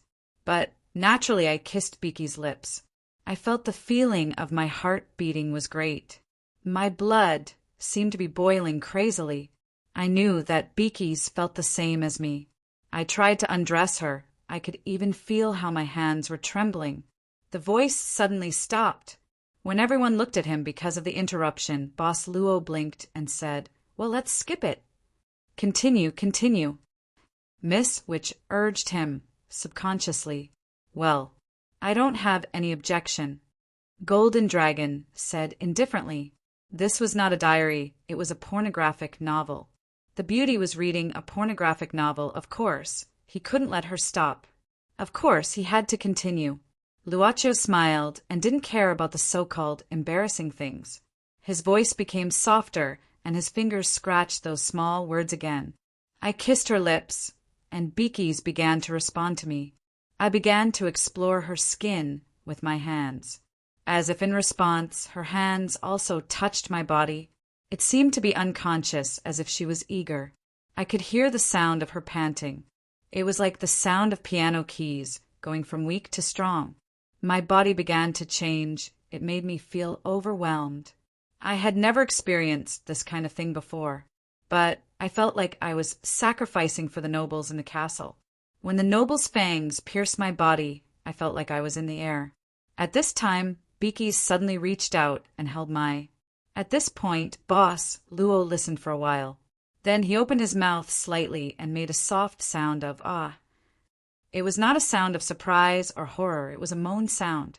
At this moment, when everyone looked at him because of the sound, Luaccio said, "It's written here. Do you want to continue?" Go. Go. Golden Dragon couldn't help but urge, and at the same time he began to rub his nose. Miss, which swallowed her saliva subconsciously, Miss Maid handled the matter calmly, but she was probably the most attentive one among all the listeners. Norman still didn't change at all. He didn't know when it started, but his eyes closed again. Mina was still the same as before. She seemed to be focused, but occasionally showed a trace of puzzlement, as if she didn't understand the contents of the diary. Then I'll continue. Boss Luo began to move his fingers again. Beakies' body began to show some changes that made me afraid. She began to vomit often and couldn't eat. Wait! Golden Dragon suddenly interrupted. Why did it suddenly jump? And it jumped so much? I've already said that the content of this handbook is incomplete. Boss Luo raised the animal skin handbook in front of everyone. There were a lot of wear and tear on it, and a large part in the middle was missing. You can continue, Golden Dragon said disappointedly. Mina seemed to be interested, and suddenly asked softly, Master, what happened to Beakies? Why is she not feeling well? After doing that kind of thing, she must be pregnant. Miss Witch rolled her eyes and said, Do you even need to ask? This Beakies has a baby. Ah. The girl suddenly reached out her finger and lightly covered her mouth, then showed the contents shyly. Yes, they kissed. The dormitory master said that kissing will give birth to a baby. It's not allowed. What about the 13 families? Golden Dragon suddenly sneered at this time. It had roughly understood the origin of this girl from Maria. The girl's eyes looked at Boss Luo again, as if she was very interested in what would happen next. Luaccio just smiled and continued to read. Born a small life. We all felt unprecedentedly happy for the arrival of this small life, and also we didn't know what to do. My companions told me that in this environment, it was too difficult to raise this small life. But this is my and Beakies' child, how can I give it up? Unknowingly, many of our female companions, like Beakies, started to vomit. Their stomachs gradually swelled. I know that other than Beakies and me, the other companions must have done that kind of thing. The small life will slowly increase, and the voices of opposition seem to have stopped. Joy seemed to flow in everyone's heart along with Luaccio's voice. Maybe the joy came from the handbook, but in this barren, gloomy, and difficult living environment, perhaps the people who lived here felt unprecedented joy because of the birth of a new life. Luaccio's voice suddenly became lower. It was like a sudden sforzando sound. The sudden change. I killed my child with my own hands. I killed my child with my own hands. I killed my child with my own hands. It's a monster. It's a monster. Everyone's children turned into monsters. Killed, all killed. Everyone killed the children. What did we do wrong? Wait, what happened? Miss, which was surprised. What happened to them? Luacio's fingers quickly drew a few lines on the animal's skin, and then he slowly said, "It seems that these children showed a strong aggressiveness when they were 1 or 2 years old." Well, there was mention of blood-sucking here. Perhaps it was some kind of mutation that made these children unstable between humans and vampires. Then the people here killed all of these little life forms and buried their bodies. Mutation. Golden Dragon frowned, and his fingers twirled the long hair in front of him, and he muttered, "It shouldn't be. The human species in the 13 ancient families farm were basically raised in captivity since ancient times. Later, after the inhuman territory was created, they moved in from the modern world. According to the 13 ancient families' nature, they must have tried their best to keep these ancient species pure. How could they have this kind of mutation? Could it be because of living in such an environment?" Maria fell into deep thought. Miss Maid picked some blue algae, put it between her fingers, and gently crushed it. She also tried to smell the smell of the crushed algae. "It's because they have been eating the algae growing here for a long time." At this time, Norman suddenly opened his eyes and said indifferently, "Later, we studied it. These algae contained some substances similar to the noble factor. After the expedition, the crops that were recovered basically settled a lot on their bodies, and later they couldn't be used." Couldn't be used. What would happen after they couldn't be used? Norman didn't continue to say, but what would happen next could be roughly understood. As a human, Maria was silent at this time. She looked at the confused girl Mina and saw that she didn't have any resistance to the crops that Norman kept saying. She couldn't help but feel sad. She wanted to say something. She really wanted to say something, but she couldn't open her mouth. "What happened next, my lord?" the girl Mina asked curiously at this time. Luaccio continued to read. "I want to see Beakies. I really want to see Beakies. But this is forbidden, and I don't know how to do it." He paused and looked up at the rest of the content. It seems that after that, they began to restrain the contact between the opposite sex. Men and women lived separately, and only when the food was distributed, they would contact each other. But even so, both sides of the contact had to cover their whole body, and they couldn't even talk, because they felt that once they had contact with the opposite sex, they couldn't help but do that kind of happy thing again, and then monsters would be born. Then there began to be some suicides or crazy situations, and the population began to decrease again. Maria smiled bitterly. In this damn place, they couldn't be sure whether they would die or not, and there was absolute abstinence, and it was the first time these people tasted the forbidden fruit. So it should be the time when they desired it the most. It would be strange if they didn't go crazy. Sexual repression is too horrible. I think there must be some people who couldn't bear it and began to contact in private. "Miss Maria, you seem to know it very well." Boss Luo smiled and said, "The writer of this diary did break the rules between companions. He and Beakies began to meet secretly, and every time they would choose a place where their companions didn't often go, and do what they thought was happy. TSK, men. Golden dragons said in disdain, they are indeed creatures who think with their lower body. That's why I cough. Needless to say, this pair of bastards probably created another monster. And at this time the woman's maternal instinct must have overflowed, and she secretly gave birth to the child, and finally caused a disaster. That's not true. Boss Luo said casually, the writer of the diary was very careful to use contraception every time. It was written like this, in order to prevent the tragedy from happening again. At least this man has some conscience. Golden Dragon shook his head. But it did cause a disaster.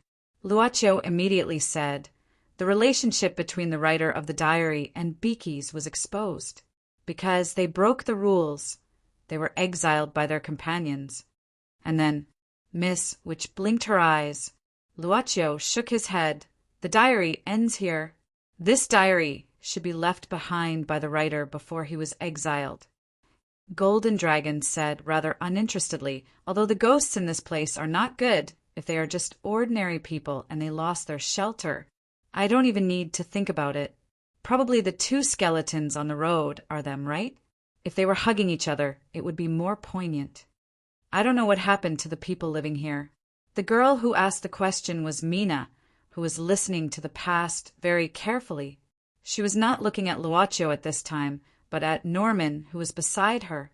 He only said, indifferently, what happened to the owner of this diary was probably not long before our crusade against this place, because the people who were brought back from here were still relatively young at that time. Most of them were between 30 to 40 years old. After saying that, Norman paused for a moment. Then he continued calmly, according to the information given by the one who escaped, when we arrived here, the humans here were all in a state of frenzied self-indulgence. Mating scenes could be seen everywhere. Perhaps they would have died by the time we arrived a little later. Probably the topic fell into a cliff-like silence. After a while, in order to liven up the atmosphere, Miss Witch began to tell some cold jokes. This was probably the natural skill of people with British nationality. Everyone had their own thoughts. Boss Luo did not say anything, but just handed the animal skin diary to Miss Maid and asked her to keep it. This was one of her master's hobbies. He always liked to collect some small things. The two looked at each other and smiled, naturally understanding each other's meaning. This small eye contact naturally made the golden dragon jealous, but he still maintained his demeanor. Miss Maid just pretended not to see and did not know anything. After casually glancing at the animal skin diary, her eyes stopped at the last line of the diary, the last sentence. This was the content that her master did not read in front of everyone.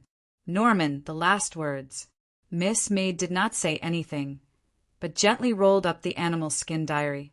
In the end, she considerately tied the animal skin with a handkerchief, finally tied a delicate bow, and then put away. Chapter 1345. The light poured down and connected with the circle that emerged from the ground. When the light disappeared in front of a cliff, the first tower master of the Secret Arts Tower, Kelowna's Shinryu, and the little butterfly monster from the pet hospital landed at the same time.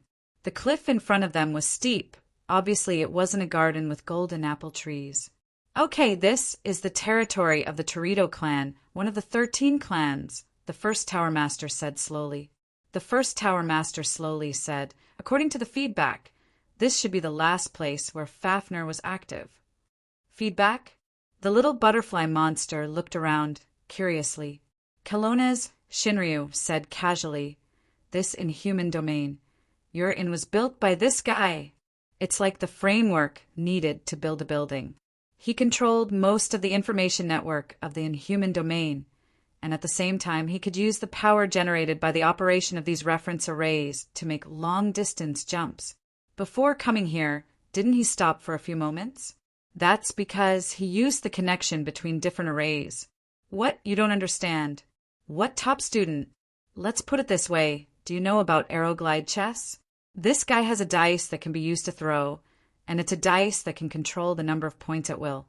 He can fly as many points as he wants. Don't tell me that the dice have a maximum of 6 points. I'm just giving an example.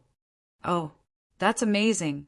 In short, the little butterfly monster clenched her small fist and looked at the first tower master with admiration.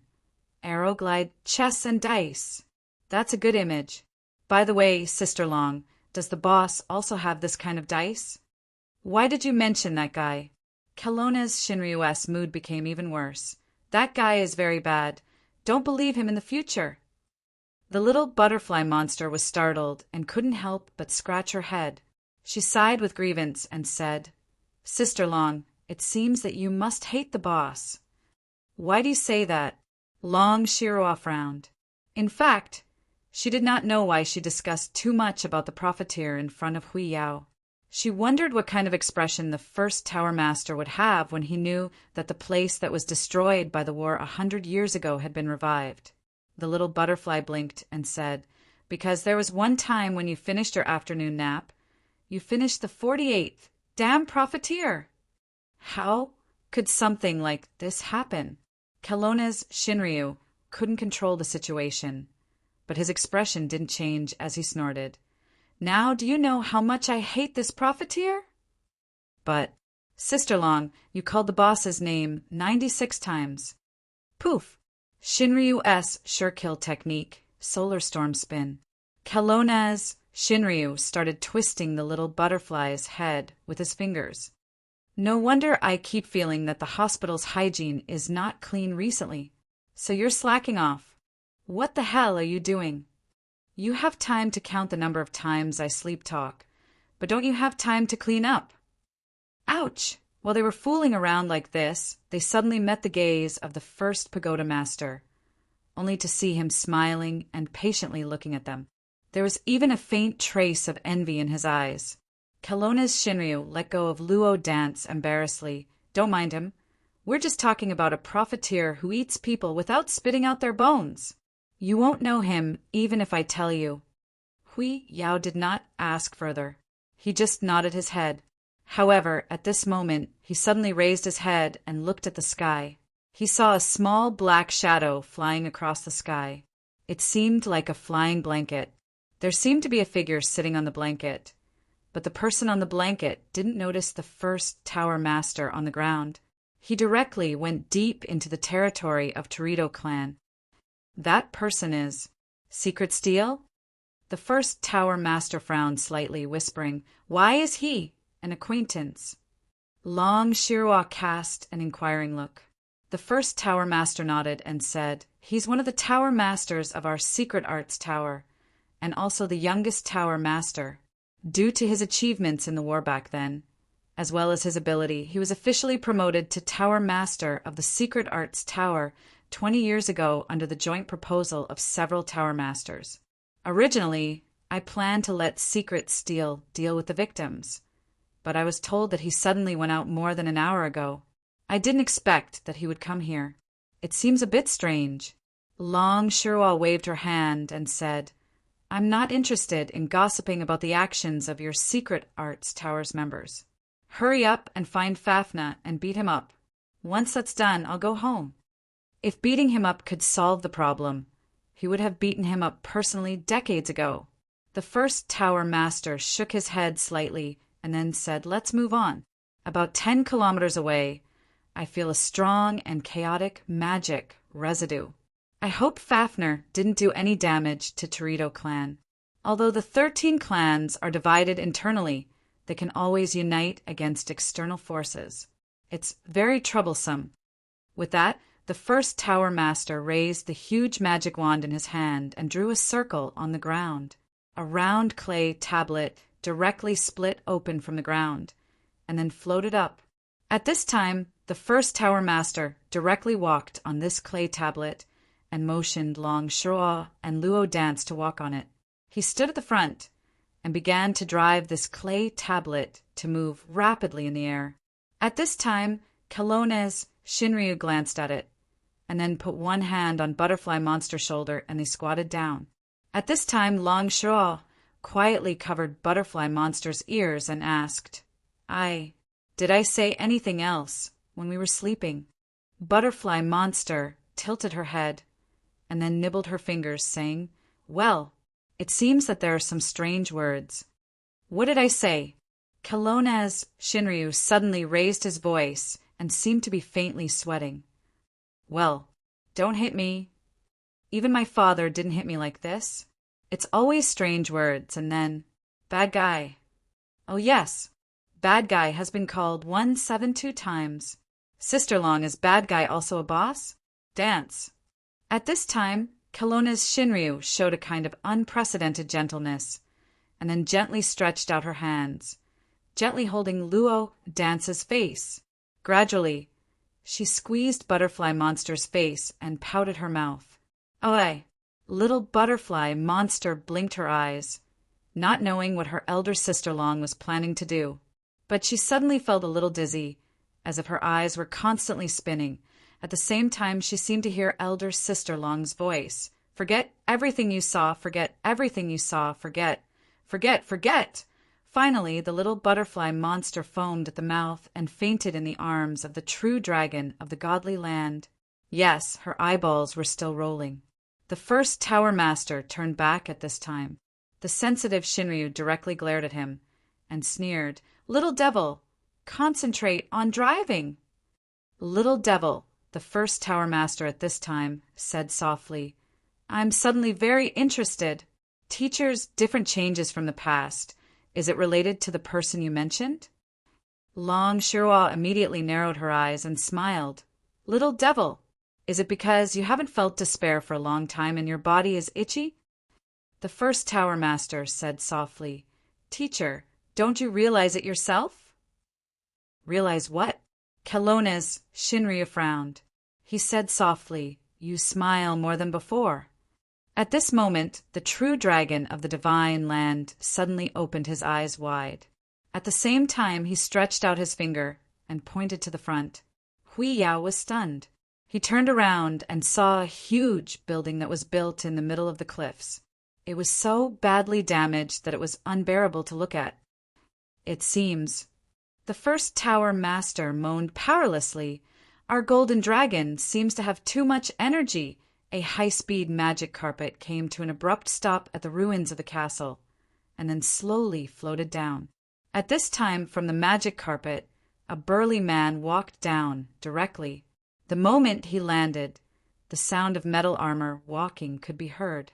The man's skin that was exposed outside of his clothes had a kind of golden luster. Even his brow bone was a fusion of metal and bone, protruding high.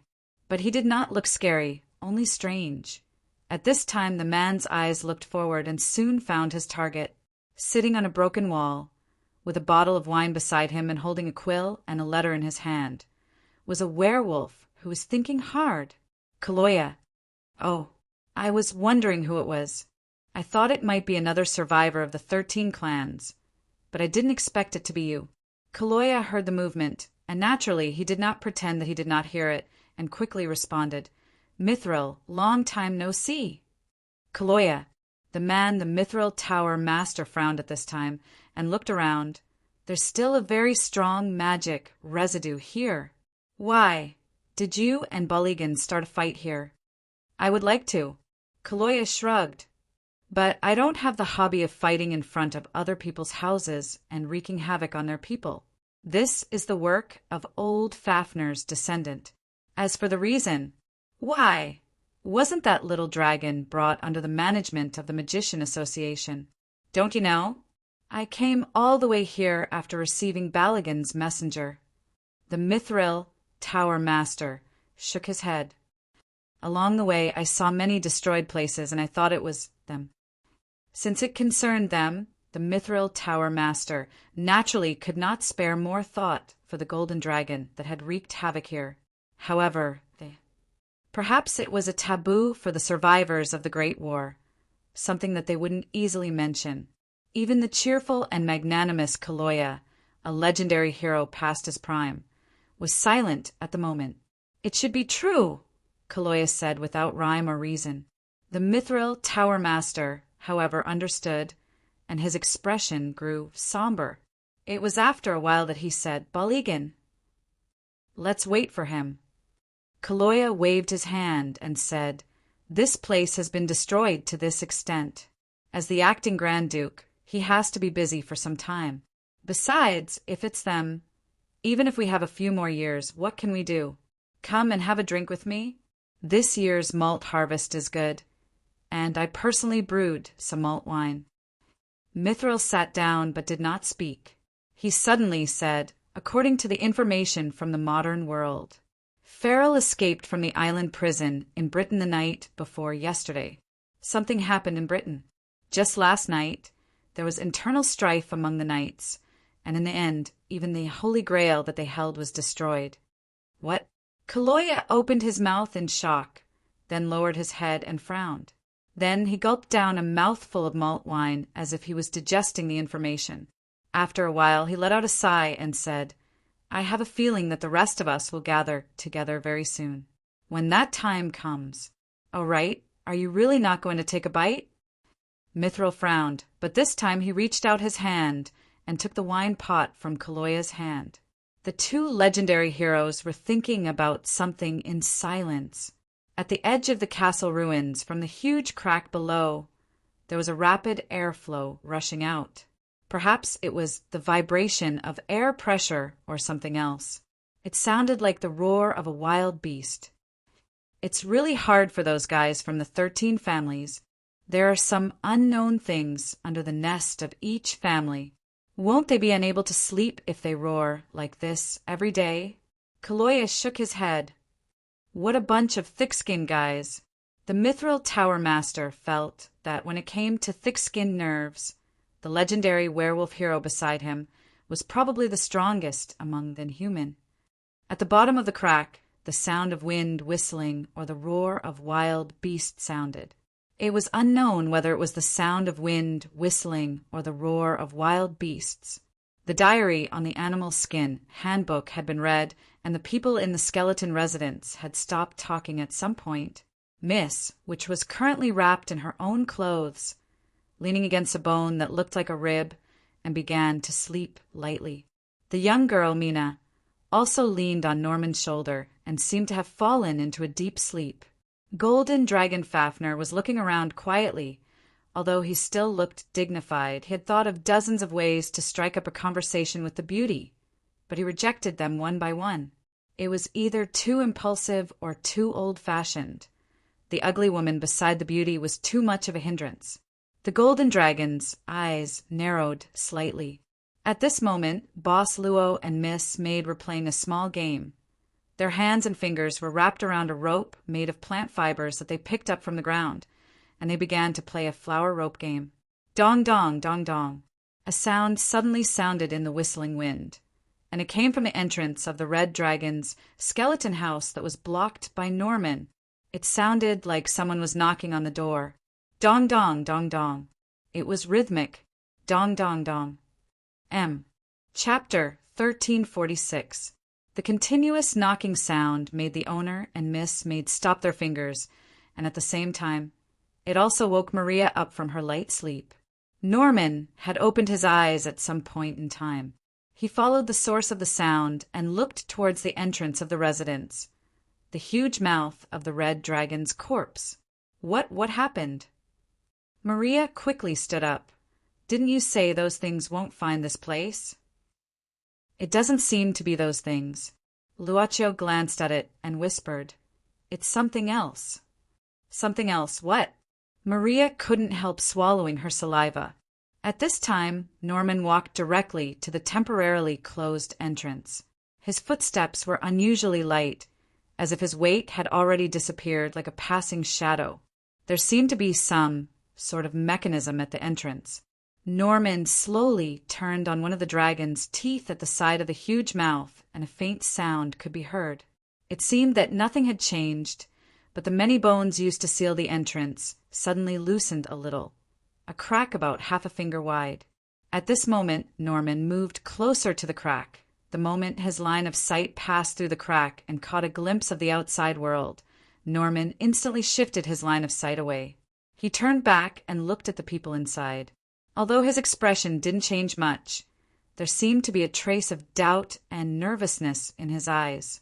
But soon, he once again looked at the crack in front of him. He didn't speak for a long time. What's outside? You say something? Maria couldn't help but whisper. Norman slowly looked away at this time, and then stepped back step by step. His movements were as silent as before. He returned to the crowd and met their gazes. After a while he squeezed out a voice. I don't know what it is. It seems to be a child. Child? What child? Miss, which was stunned. Boss Luo looked at Yi at this time. Miss Maid understood, got up and walked directly to the position where Norman used to observe the outside world, and began to look around. At this time, the pit of corpses was still filled with the faint light of blue algae. Those strange and extremely aggressive vines were now everywhere. They looked like spider webs, but also like blood vessels. They were attached to the piles of corpses and wriggled aimlessly on the ground.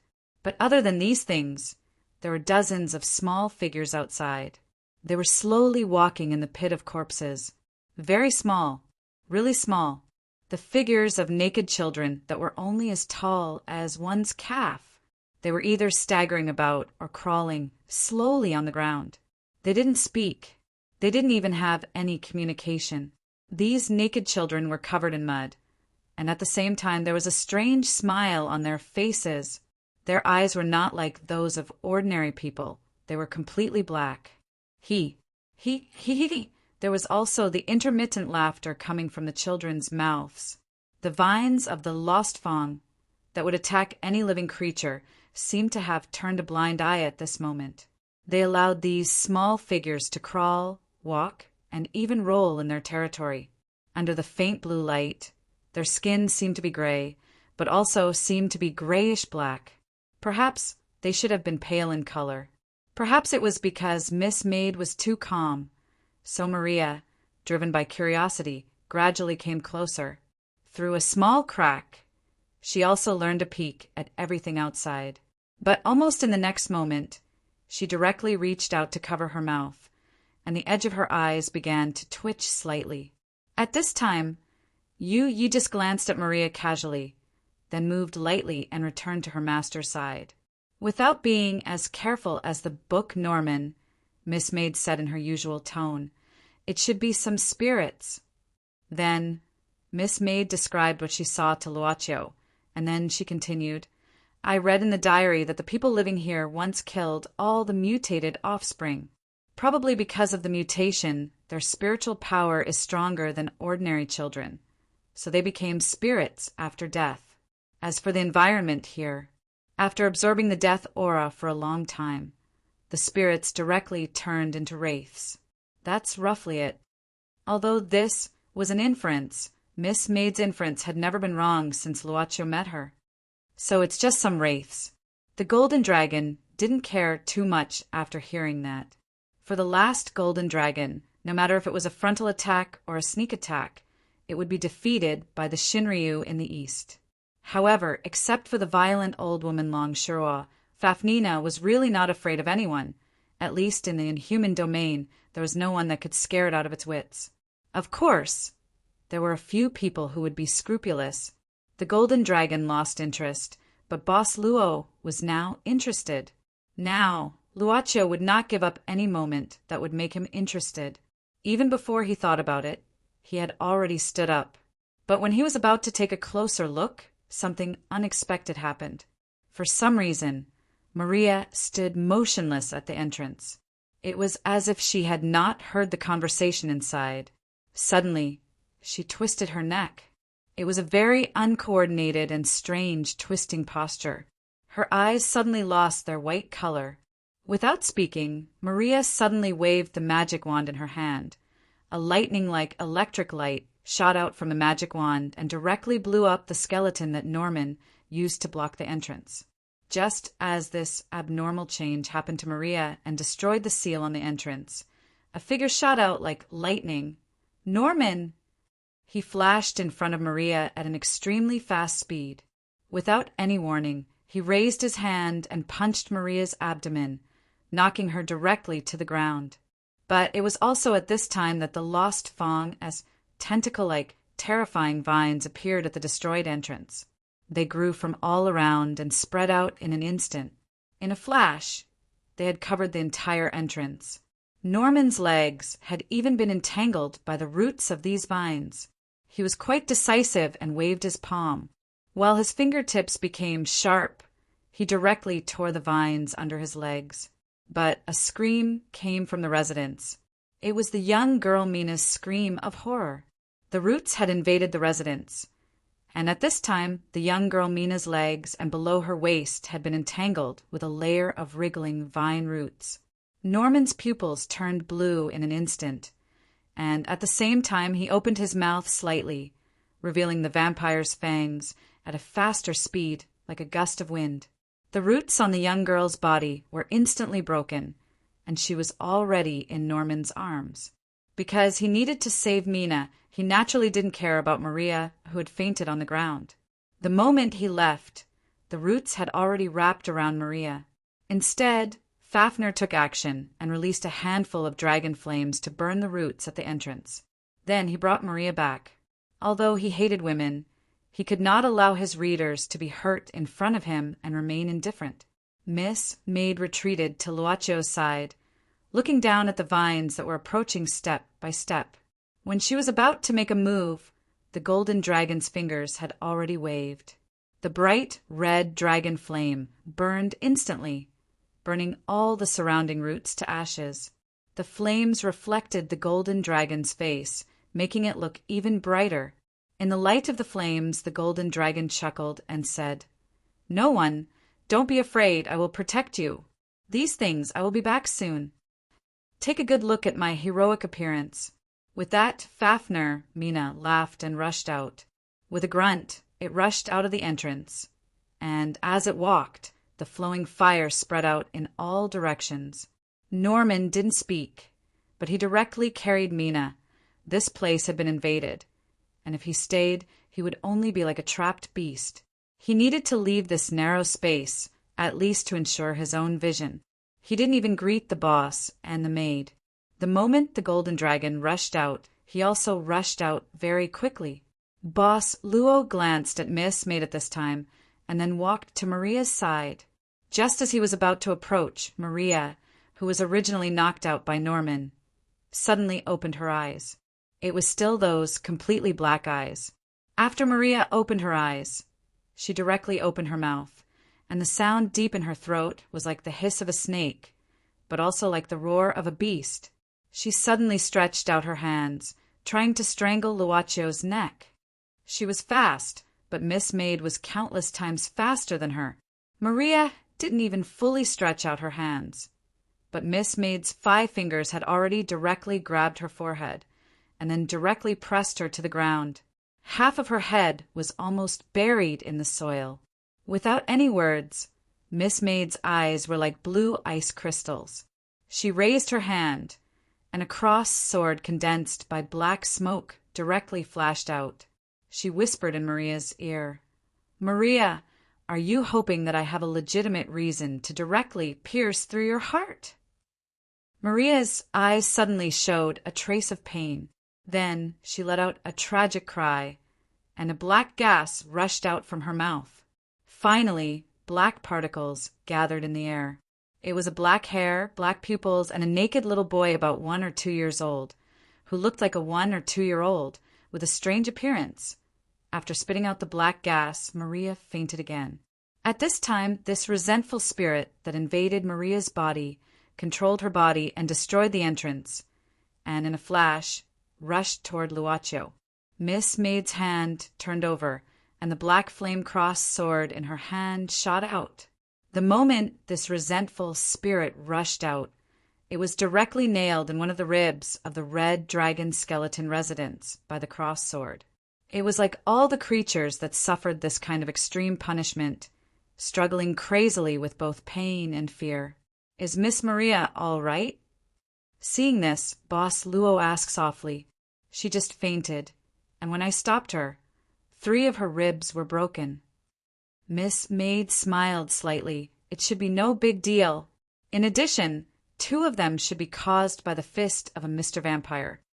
She meant that one of the ribs was accidentally broken, or something like that. Luacio opened his mouth slightly, and then walked toward the resentful spirit that was nailed to the bones. It couldn't get rid of the cross sword, and at the same time, the flame on the sword was constantly burning its entire body. This was the source of its painful hell. Luacio waved his hand to stop the flame on the cross sword, or to stop the flame from leaking out, just maintaining the shape of the sword. Because the flame stopped burning, the resentful spirit seemed to be in less pain after being nailed to the bones. It temporarily stopped struggling. He came to the front of the resentful spirit, looking straight into its black pupils. "Just now, was it you who knocked on the door?" It didn't even have eyelids, and its black eyes just looked and didn't make any sound. "Is this your home?" Luacio asked softly again, in the past. It was completely quiet, and its head slowly turned from the left to the right, and from the right to the left. Then it slowly stretched out its hand. It opened its mouth, as if it was learning to speak, uttering some unknown syllables. Luacio gave it a real response, and also stretched out his finger. In the air, its small finger finally touched Luocio's finger. Boss Luo slowly closed his eyes. The roots of the lost fangs grew again and invaded the red dragon skeleton's residence again. This time there was no golden dragon that wanted to show its heroic appearance. The golden dragon was attacking recklessly in the skeleton pit, but it could be easily guessed from the movement. There was also no vampire that called himself Norman. But there was Miss Maid beside Boss Luo. When Luocio closed his eyes and touched the resentful spirit in front of him, Miss Maid whispered in an emotionless voice, "Don't disturb my master. Otherwise, I don't mind digging you out from the ground and sending you to the sun to burn." Cain. The wildly growing roots suddenly began to wither. After a while, the roots that had grown in the residence suddenly became dry and cracked. Luocio suddenly opened his eyes and then stretched out his other hand to the maid and smiled. "You come too." So Miss Maid smiled and moved to her master's side. Her fingers wrapped around his, and then she slowly closed her eyes. What opened was the resentful spirit's short life memory. Meanwhile, outside the red dragon skeleton residence, the golden dragon Fafnir had turned into an arsonist in order to win a smile from a beauty. Chapter 1347. Only a little flame was needed, and it had the possibility to burn infinitely. The flame released by the golden dragon was like that. Like a queen of flames, huge fireballs were released from Fafnir's palm. No matter how many roots there were, no matter how fast they grew, they couldn't resist the burning speed of these flames. However, the lost crack was so big that it covered the entire territory of the 13 clans in the inhuman domain. And this was only the lost crack where the Torrido clan was located. These vines and the fibrous roots that grew out of them were endless. These fibrous roots only had simple instincts. However, after they were enraged by this place, the lost fangs in the crack below the Torridor clan went on a rampage. At the edge of the corpse pit, countless vines were entangled. They covered the entire slope of the pit and even higher. Like huge waves of vines, they came down wave after wave. In an instant, the entire corpse pit became the territory of these blood-sucking vines. On the ground, the intertwined, greenish-black, blood-sucking vines were like a coarsely woven carpet. Then, from the ground, vines that were as big as 2 people drilled out of the ground one after another like long worms. They twisted their bodies and were dozens of meters tall. Fafnir still didn't care and released its dragon flame to its heart's content. However, it didn't realize that its body was sweating a lot. All of a sudden, it felt a sense of emptiness in its body. The golden dragon had a huge amount of magic, but at this moment it felt powerless. Not only was the recovery of magic elements in the surroundings very little, but more importantly, there was actually a problem with its own body. It was a problem of physical strength. At this time, Fafnir's state was like a boxer who was about to defend his title. But the night before the final battle, he was wildly indulging and had sex with a few prostitutes. After the first round, he was sweating profusely and his legs were weak. It was commonly known as kidney deficiency. The terrifyingly powerful dragon flames were suddenly engulfed by the waves of vines and then annihilated. Then dozens of huge, blood-sucking vines that were as thick as 2 people simultaneously shot out countless fish-line-like fibrous roots, binding Fafnir's body for limbs and that waist and abdomen. Facing this situation, the golden dragon's powerless feeling became more and more obvious. It even started to gasp for breath. Of course, even if it was gasping, it was still very pleasant to hear. After all, it was indeed a very close to perfect. Well, a creature. Aye, Fafnir, blow it up. A huge dragon roar erupted from its mouth. Although it didn't really say what it was shouting in its heart, at this point, whether it loved beauty or had the heart of a writer, it was still a dragon in nature. Furthermore, it was the last golden dragon. The ferocity of a dragon was completely aroused at this moment. Finally, the golden dragon, whose legs were weak, was covered by layers of entangled roots. It was so tight that it finally became a huge cocoon. seeing that the mysterious woman who called herself Milo-chan was finally trapped in the roots of the lost fawn. Norman, who was holding the young girl Mina with both hands, was constantly relying on the bat wings on his back to avoid the vine's pursuit. His face suddenly became more serious. Facing the endless vines, Norman couldn't rush out of the lost rift in the end. He couldn't even rush out of the pit of corpses here. The waves of these vines directly covered him, and the young girl Mina was drowned in this terrifying sea of plants when the resistance no longer existed. The entire pit of corpses was now at least half as deep as usual. This was because more than half of the lost fawn, vines, and fibrous roots were already filled here. In other words, after the death of the first vampire, there were still active capillaries in its body. Only the strange algae growing on the cliffs on both sides still emitted a soft blue light. In the end, this place finally returned to a strange silence. And in this heavy silence, there were only the vengeful spirits of the children. They were either playing or crawling on the sea of vines. They were scattered all over the place. In the sea of vines, a large number of vines would automatically weave into various shapes at this time, slides, mounts, or dolls. It was like accompanying these vengeful spirits. A strange and silent playground just appeared in this sea of vines that drowned the entire pit of corpses. At the same time, buried deep in the bottom of the sea of vines, which was the original pit of corpses, in the shelter built by the humans who once lived here. It was a house built with the skeleton of a red dragon. Around the house, and even above it, there was an empty space at this time. The vines seemed to weave into a basket, covering the house upside down, and then began to harden. After hardening, the vines were like iron branches, effectively blocking the unconscious growth of the roots. In the house, between Luaccio and this little, vengeful spirit, the place where their fingers touched was like a glimmer of starlight, illuminating the surroundings. What opened was some fragments of its short life. Maybe it was a fictional past, or maybe it was a real past, when the boss and Miss Maid slowly opened their eyes in this past. It was still the original pit of corpses, but it was more lively than when Boss Luo and Miss Maid first came here. It was the same color, the same pile of corpses, and the same residents, but there was a faint road. It was a road that was sorted out, a road that people could walk on, and not scattered all over the ground. A mess of corpses and people. The descendants of the ancients who once lived here and escaped from the vampire's farm.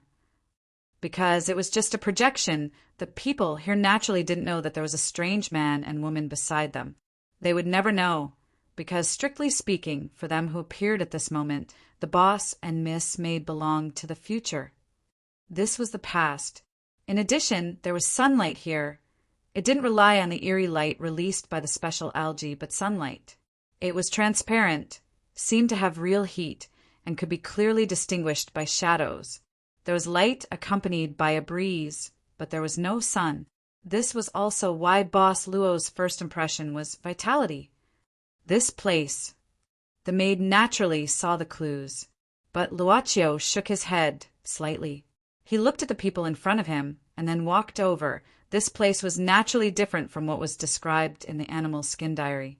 At least, based on the current situation, the environment was slightly different from what was recorded in the diary. He saw a lot of food, made into various kinds of dry food, and placed in front of each house. The part of the edge of the deep pit was reclaimed into a field, and the men were farming in the field. As for the women, they were collecting berries near the field or kneading the fibers of plants into lines in front of the house. They were using crude bone needles to make clothes. Some were also raising the newborn children. Luaccio heard a woman's soft singing voice. Through the window supported by bones in the house, a mother was gently pushing the cradle. Inside the cradle was a sleeping child who had just come to this world not long ago and had not fully opened his eyes. Send a wish, let the stars take it away. Doing this work will let you go further. Send a wish, let the stars take it away. You who drew the map will also be at a certain place on the map. Wave your hand, send a wish, a last wish before his death. Wave your hand, Send a wish. Save all your failed souls. It will let the child sleep better. A lullaby from the mother. Not long after, the man carried the day's harvest and returned home. The man put down the heavy basket on his back and walked to the cradle with a smile. He lowered his head and kissed the woman. Then he bent down even lower and kissed the sleeping child. At this moment, it seemed that he really existed in this past, as if he could really wake up the men, women, and sleeping children. Luaccio put his finger to his lips and made a soft gesture to Miss Maid. He was even unwilling to speak, for fear of breaking the peace at this time. On the cleaner road, the boss and Miss Maid gradually came to a more open place. There was a square with all kinds of strange decorations. This feeling was similar to the farm of the clan. The ancients in farm received all kinds of education and were given different personas. Even though they were of the same age, their culture, sense of beauty, and knowledge were all different. Only the most unique crop could be considered a high-class delicacy. But Luaccio hadn't found the figure of the little vengeful spirit, although it was the link of the past and the future in this short period of time. Perhaps it was because of its perspective, so it didn't appear, or it was just hiding. Luaccio felt that it was more like it was hiding, playing a game of hide-and-seek. Both of them looked at a pillar made of many unknown bones at the side at the same time. They saw a small figure sticking its head out at this moment and then quickly retreating. Who else could it be if it wasn't the little vengeful spirit that invaded Maria? But when the master and the servant came to the white bone pillar, the little vengeful spirit had already walked away into the disordered and orderly street of white bones. It would frequently look back, as if it was a timid but particularly naughty little monster that came out to make trouble at Halloween. It seemed to lead them to somewhere. They followed it. The surroundings changed into a thick fog that came suddenly and then disappeared suddenly. They were already at the edge of the pit of corpses. It stopped in front of a cave entrance at the bottom of the pit. After looking back at Luaccio and Miss Maid for the last time, it plunged into the cave and disappeared. They didn't intend to follow it in, because they had already felt that someone was about to walk out of the cave, but the figure just came to the edge of the cave, at the edge where the sunlight couldn't reach, where the shadow and the light met. A figure could be vaguely seen. The little vengeful spirit was hiding at the foot of the figure at this time, and then timidly poked its head out. A voice came from the cave entrance. This was the voice of the figure. It was a low, slightly hoarse, and even old voice. It has been a long, long time since an outsider came here. The last time, it was a pair of lovers who were about to die. The figure that didn't walk out of the cave entrance, was obviously different from all the humans here. It could talk to the boss and Miss Maid, which at least proved that he had some connection with the little vengeful spirit. Lovers who were about to die. But Luaccio wasn't in a hurry to inquire about the origin of the figure, but he was more curious about the lovers who were about to die. He had said, casually, he used to live here in the past. At least in your eyes, it was the past. Well, don't stand there. If you don't mind, come in and sit down. This child rarely brings people here. He should like you more. I'll treat him well. Then, sorry to bother you. Luaccio nodded with a smile and walked into the cave randomly. After passing through the sunlight and walking into the darkness, they found that it wasn't completely dark here. The disappeared cracks and algae reappeared in this cave, and the faint blue light illuminated everything. Boss Luo naturally saw the appearance of the person who was talking to him. He was wearing a linen robe which was broken at the knees. His hair didn't take care of itself, and it grew naturally hanging down to his chest. He was thin and his face was old. At the same time, his eyes seemed to be dug out by something, leaving only 2 deep eye sockets. At least he was an old and blind man, judging from his appearance. But since he appeared here, he naturally wouldn't have any relationship with ordinary people. I didn't scare you, did I? The old man walked slowly in front. He was very familiar with this place. Even if he couldn't see, his footsteps didn't have any hesitation. He said in a low voice, I don't know what I look like now. But last time I should have scared them. I think it shouldn't be as bad as you think, Luaccio said casually.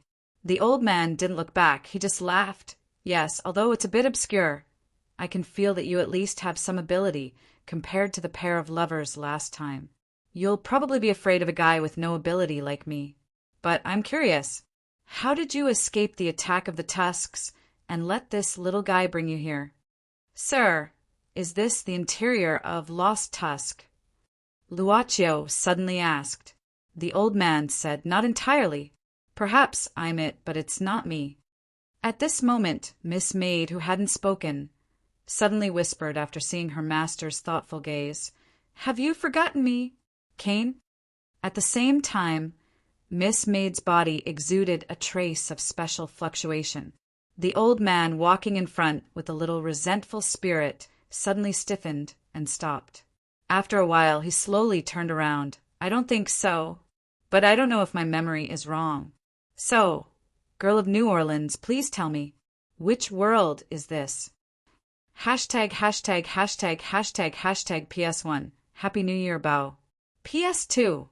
Thank you for little artillery asterisk modified 3 times in a row. Is it really okay to pamper me 3 times at once? Your body won't be weak.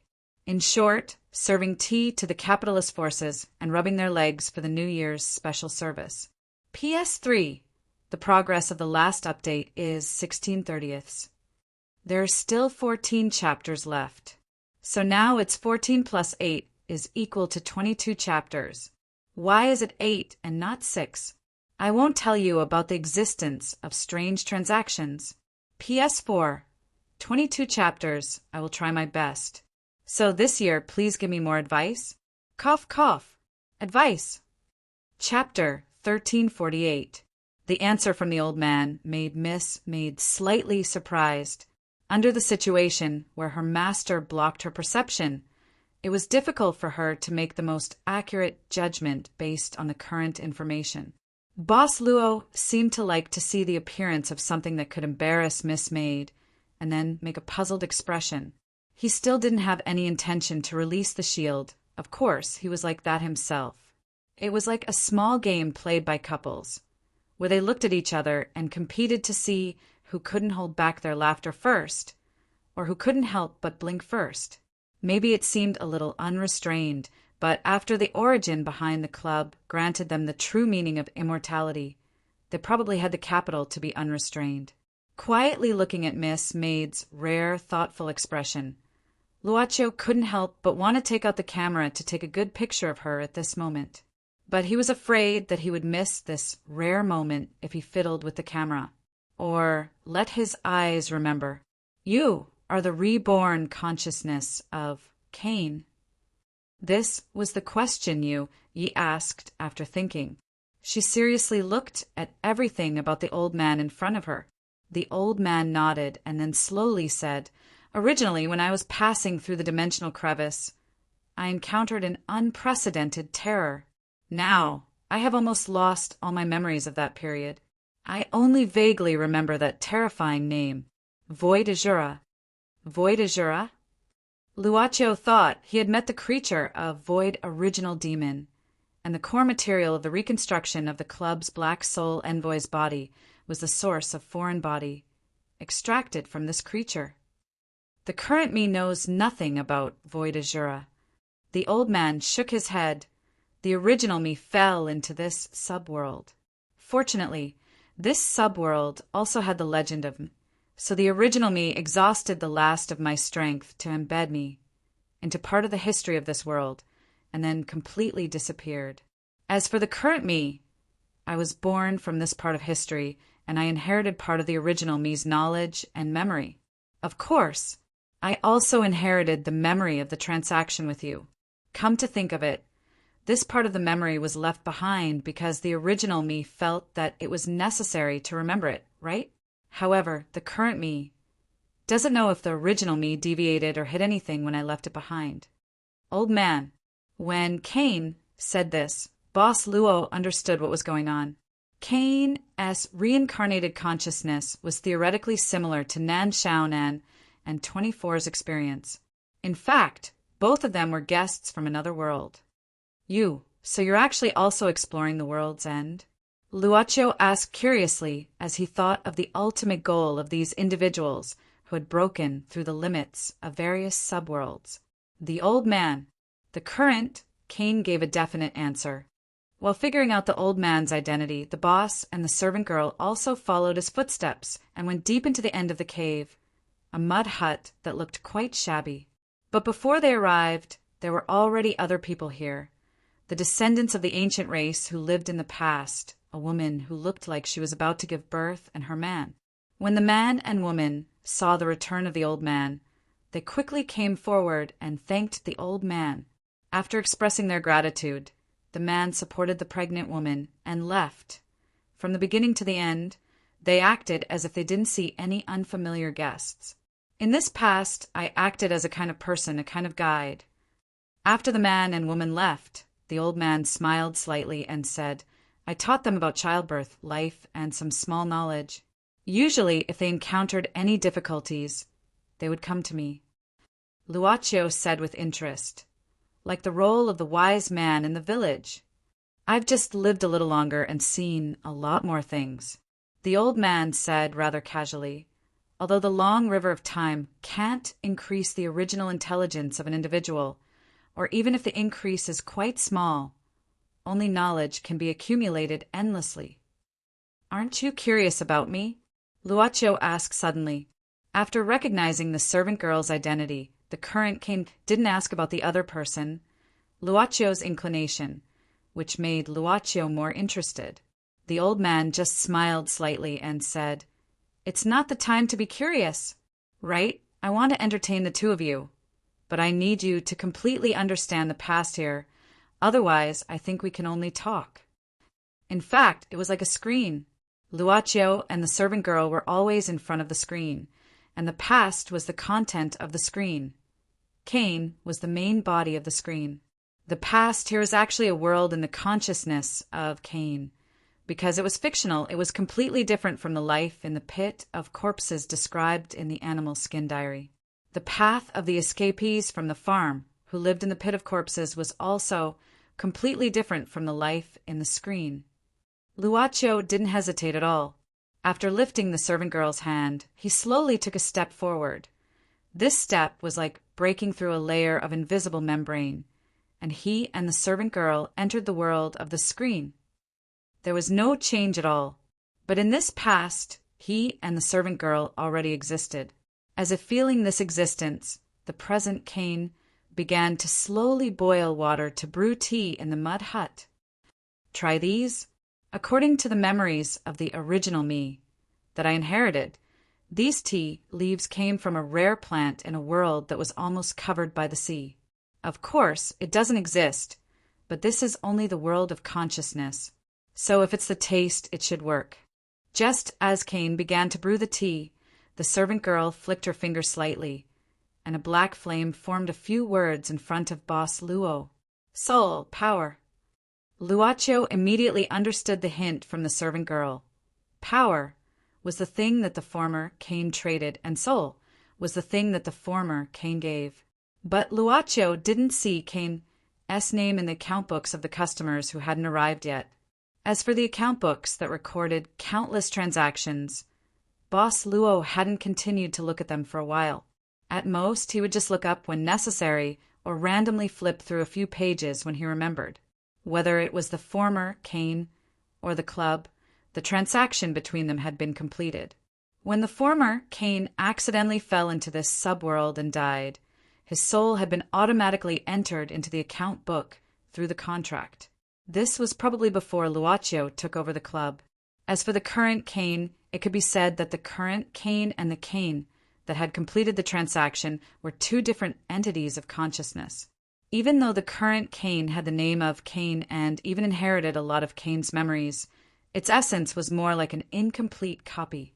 Or perhaps the former Kane created another form of continuation for himself that was about to dissipate.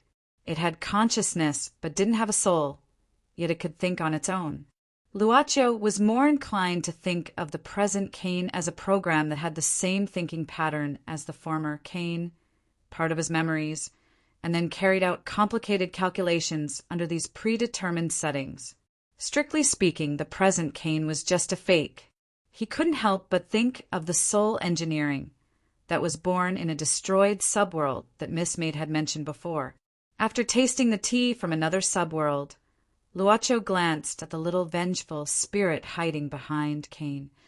The little vengeful spirit was now looking at each other timidly. Boss Luo smiled faintly. By the way, old mister, you just said that there seems to be some difference between you and the Lost Fong. You can't control the Lost Fong now, right? The present Kane was silent for a while. He seemed to be thinking and deciding whether to disclose his own information. He muttered to himself, "According to the memories I inherited, even if it doesn't mean anything, you seem to have the ability to know everything. It's not advisable to hide it." In this way, Luo Qiu felt that the current Kane was just a program with the thinking patterns, memories, and even emotions of the previous Kane. The feeling was getting stronger and stronger. Finally, the old man nodded and said slowly, the Lost Fong was a name given by the vampires that lived on this world. In fact, it's just a body that didn't rot after the death of the original Kane. Strictly speaking, although I inherited the name Kane, I'm actually more like its descendant. Originally, I also had the control over the Lost Fong, but after some time the part that I can control has begun to weaken. Luocho thought for a while and said, "Because of the 13 clans that lived on this body." The old man nodded. As I said, there are some legends about Kane in this world. In fact, there are many legends about Kane. He's not necessarily the ancestor that the 13 clans in this world think. The original Kane was actually more willing to admit that he was the first child of Adam and Eve, the sinner that he exiled and couldn't be killed by others. He shook his head, seemingly unwilling to mention this part. Because Kane in this world has always been a vampire when the original Kane's existence was embedded in Kane. Its body automatically underwent some changes due to the rules of the world's will. In other words, it became a form of expression that was in line with the history of this world. Generally speaking, we call this transformation the world's instability. He nodded. It's just something that some people from different worlds met on the way of exploration and researched in their spare time. At first, it was proposed by a guy named Archimedes, and then it gradually spread. I heard that he later joined a large-scale exploration group called Transcendence, right? Shaking his head, the old man said indifferently, "In fact, the original Kane didn't really meet him. Although the original Kane also received an invitation from this group, he didn't join in the end.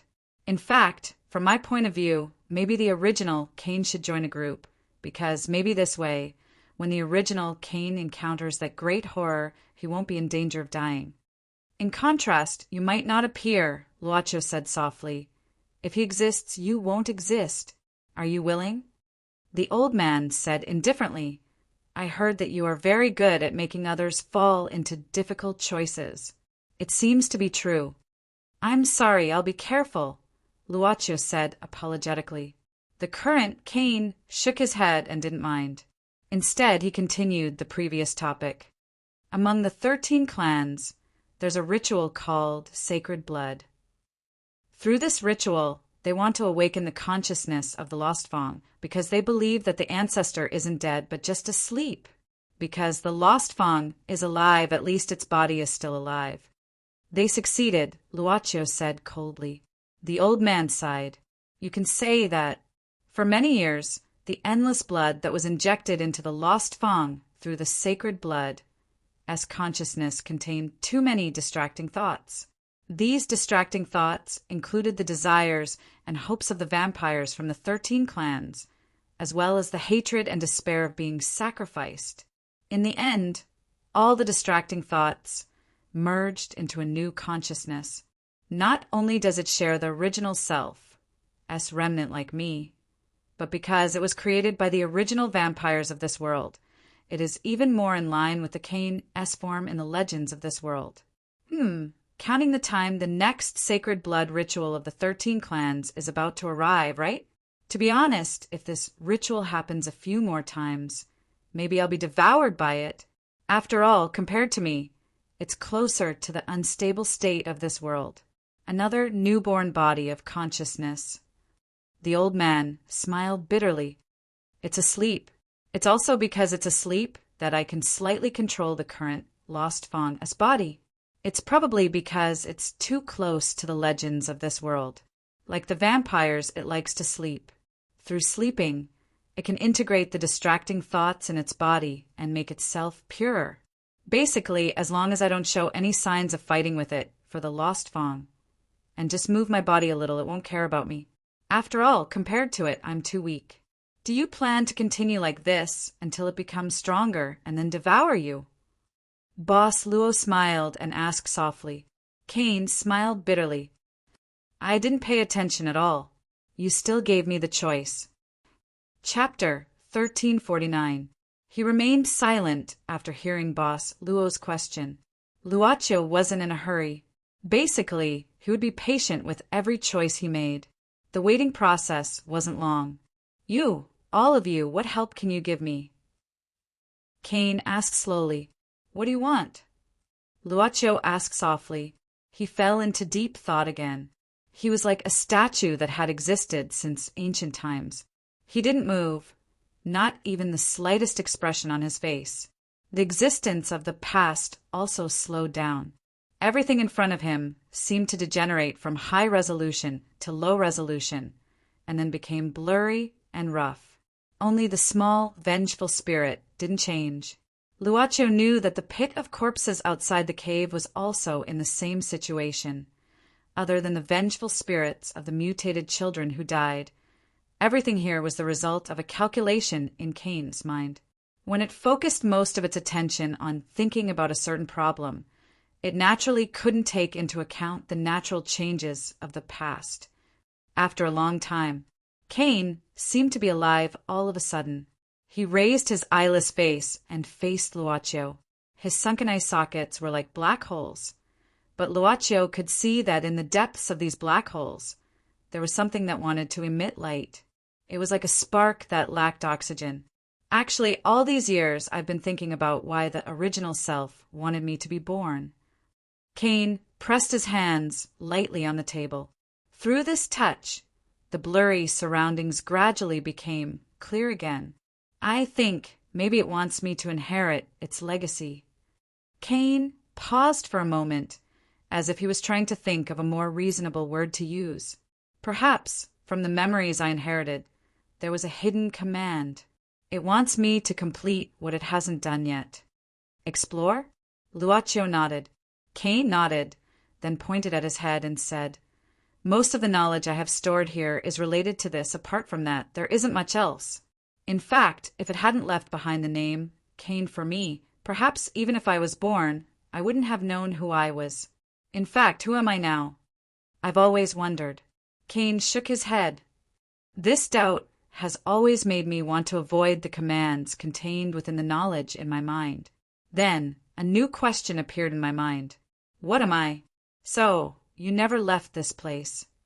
Luocho smiled and said, You chose to stay where you are. You chose to stop. Stop, huh? Cain muttered to himself for a moment before nodding his head. Perhaps you should say that I've been born with cowardice, but I like your choice of words. So, to be more precise, I should be hesitating to move forward. Luocho said indifferently, We stop or even stay where we are, most of the time, just to wait for a better opportunity, even if we miss it because of hesitation. Cain smiled. You don't seem like a guy with mysterious power, but more like a person. Luocho said, Didn't the old mister say that what's accumulated over time is knowledge, not wisdom? Even if knowledge makes one wise, there isn't much of a difference. Seniors seem to be full of wisdom, but there are more seniors who are still ignorant. No one says that those who live for a long time will become smarter than others and can do what others can't. That's actually a projection of the person's own wishes. Then there isn't much of a difference whether one has power or not. Of course, this is only my current opinion. You will be refuted. Cain smiled. No matter if it's those who already have knowledge, or those who wish to become such people. Breaking a beautiful assumption is the same as stabbing the other party in the back. Then let's not argue. Luaccio smiled and said, "Besides, maybe in the future, I will overturn this current opinion. Just like how the young me feels that the young me is childish, the mature me will feel that the young me is ignorant. If I really feel ashamed, I don't think I'm any different from the average person. I would probably deny all of this." Cain didn't say anything and only lowered his head. Unknowingly, the little wraith had already laid on his lap and seemed to have fallen asleep. He reached out his hand and gently stroked the little wraith's back. Then he raised his head again and said, "If possible, I don't want to inherit all these. I don't want to disappear like this. In fact, I don't have a strong desire to explore the origin. Even if I do, it's probably instilled in me by it. In fact, compared to this kind of illusory exploration, compared to fighting for control of the lost Fong with another newborn Canis consciousness, I prefer my current life. I once fell into a long period of confusion, and the constant thinking and contradictions made me unstable. It was also during that period of time that the other, Cain-esque consciousness had room to grow. In fact, when it was first born, I was fully capable of destroying it. Why didn't you do that? Give up on myself?" Cain smiled bitterly. Perhaps I felt that it was more in line with the expectations of the original self. For example, if my parents gave birth to two brothers, one smart and the other stupid, I think I would be the latter, the one who wasn't expected by my parents, and the one who would only bring trouble. Naturally, I would have the feeling that perhaps without the stupid one, the family would become more perfect. Do you think this is actually an illusion? Luaccio asked curiously. Perhaps in the future, if there is a future. Cain used Boss Luo's words to reply. Luaccio smiled and said formally, "Your wish."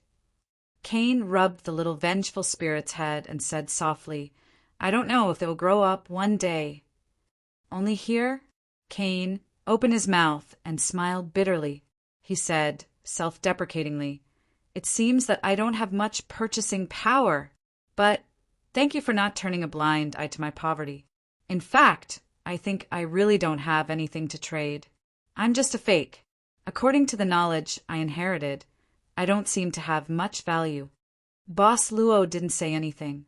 He just waved his hand and a sheepskin scroll appeared, a blank sheepskin scroll. After that, lines of words began to appear on it, but the words didn't appear very quickly, as if it was writing and stopping.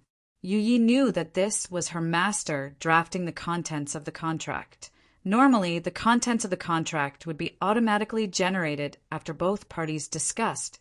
The altar would give the most accurate regulations. It wasn't forbidden for the boss to draft the contents of the contract. But when the transaction volume reached a certain level, it would naturally be more efficient and save more time. Miss Maid's current owner was still okay. He didn't immerse himself in a huge amount of transactions. If it was the previous owner wouldn't even have time to be absent-minded due to the amount of work involved in drafting the contract. "Old mister, this is the contents of the contract. If you don't have any problems, do you have any dissatisfactions?" Finally, the words on the sheepskin scroll completely stopped appearing. Luaccio placed it in front of Cain. Cain had lost his eyes, but when his hand touched the sheepskin scroll, his consciousness had already imprinted the contents of the contract. After a long time, Cain slowly sighed. "I think, for me, it's enough of a privilege. If there really is such a day, I think I don't mind." As he spoke, he directly imprinted his palm at the bottom of the sheepskin scroll. Then the sheepskin scroll spontaneously combusted and disappeared into the air. Then, "Please wait for a moment." Luaccio stood up and nodded at Cain with a smile. Then he left this past with Miss Maid. When they returned to the present, they were still in the residence of the red dragon skeleton. Miss Maria was still lying on the ground. Actually, not much time had passed, probably only a moment. The little vengeful spirit was gone. It had returned to its past. Boss Luo waved his hand so that Miss, which wouldn't lie on the ground. Then he walked out of the residence of the red dragon skeleton with Miss Maid. The ceiling was covered with vines and fibrous roots like mud, completely submerging the entire corpse pit, leaving only a small space in the residence. Luaccio looked around and finally fixed his eyes on a direction. After that, Miss Maid sensed something. He raised his hand and waved out black flames. The fire crows were like two black phoenixes, instantly burning out two long passages in the sea of vines and fibrous roots. Not long after, something rolled out from the passage. They were the golden dragon, Busby, who called himself Norman, and the young girl Mina. There were many small wounds on their bodies. One could vaguely see the blood flowing out from these wounds. Of course, they had different physiques. The golden dragon's wounds healed almost instantly, while Norman's recovery was slower. The young girl's wounds didn't change much, but they were all fine. But at this time the surrounding vines, or rather the entire corpse pit, began to shake. Above, the intertwined vines and fibrous roots began to wriggle and twist. They were like lines. Finally, a huge face became three-dimensional from a flat surface, protruding from the top. It was angry. Roar. Countless vines became sharp at this moment. Thousands of them directly pierced down from this huge face. Luaccio just looked at the huge, angry face with a calm face. Miss Maid just grabbed a ball of black flame when these sharp thorns came and threw it out. The black flame that could ignite anything directly burned the moment it touched these thorns, and then it shot up. The huge face above was outlined by the black flame more vividly. As a last resort, the huge face had to directly fall off the burning places. A large amount of ashes fell from above, like black snow. At the same time, its angry roar became more and more terrifying. It seems that although this guy was born from Lost Fong, it didn't inherit much of Cain's knowledge. Or the one in the cave still has some reservations. Luaccio nodded, looking indifferent. At this moment, he raised his head and looked at the huge face. He said indifferently, "I'm very sorry, we didn't mean to disturb you while you were eating. It's just that it might be faster to call you out like this. We were just asked by someone to discuss something with you. Basically, another, you wants to get out of this body, and at the same time, you promise that you won't have any thoughts of harming or devouring it." There was no response. The huge face just roared again, and then it released more sharp thorns from the huge face. At the same time, blood-sucking vines that looked like long worms drilled out from the ground. It was like a group of demons dancing wildly. Luaccio shook his head and looked at Miss Maid. "It seems that we need to let it calm down to have a better discussion. How long will it take?" Miss Maid smiled sweetly and said, "Be violent, it should be fast. Please give me 10 seconds, my master. If it's over." Luaccio joked, "Let me help you take care of your body tonight? Of course, if it's not over, I'll let you dress up again. How about it?" "Yeah." Miss Maid chuckled. "It's really a troublesome choice." With that, Yu took out a pocket watch. She opened the cover and put it in her master's hand, and then said softly, "Then let's start from this second." The second hand began to move to the first square. Miss Maid didn't move, just looked at her master's eyes, until the second hand moved to the third square. Miss Maid slowly stepped back. The fourth square, 1 step. The fifth square, 2 steps. The sixth square, turn around. The seventh square, a black flag appeared in Miss Maid's hand. The eighth square, Miss Maid raised the black flag in her hand, and black fire lotuses bloomed around. All the vines in the whole corpse pit were instantly calcined into ashes, like black snow sprinkling down. The ninth square, a figure fell from the ashes. His body was still burned by the black flame. The 10th square, Miss Maid turned around, and the black flag was held behind her back. She bent forward slightly and said softly, "If you want to take care of it, why don't you wait until tomorrow? Hashtag, hashtag, hashtag, hashtag, hashtag PS. This title will only use 2 chapters. Really. Chapter 1350. In order to make the result of the bet more ceremonial, Boss Luo made a card and handed it to her after the servant girl put away her battle flag. It was made of the same material as a black card, but there was no mark of the club on it. Instead, there was only Luacio's surname, a simple word, Luo. "What's this?"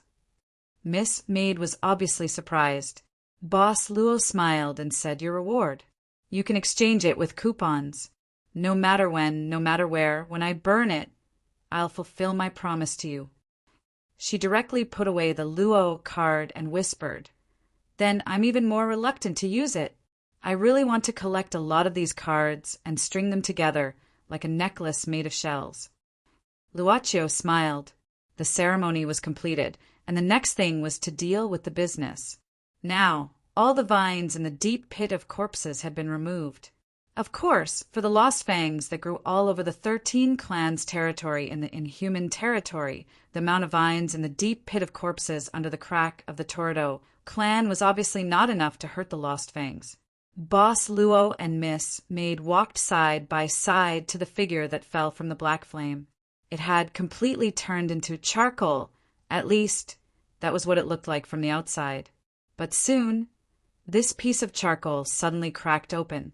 A bare-chested young man, who did not look handsome but was quite pleasing to the eye, slowly stood up from the charred object, like a moth breaking out of its cocoon.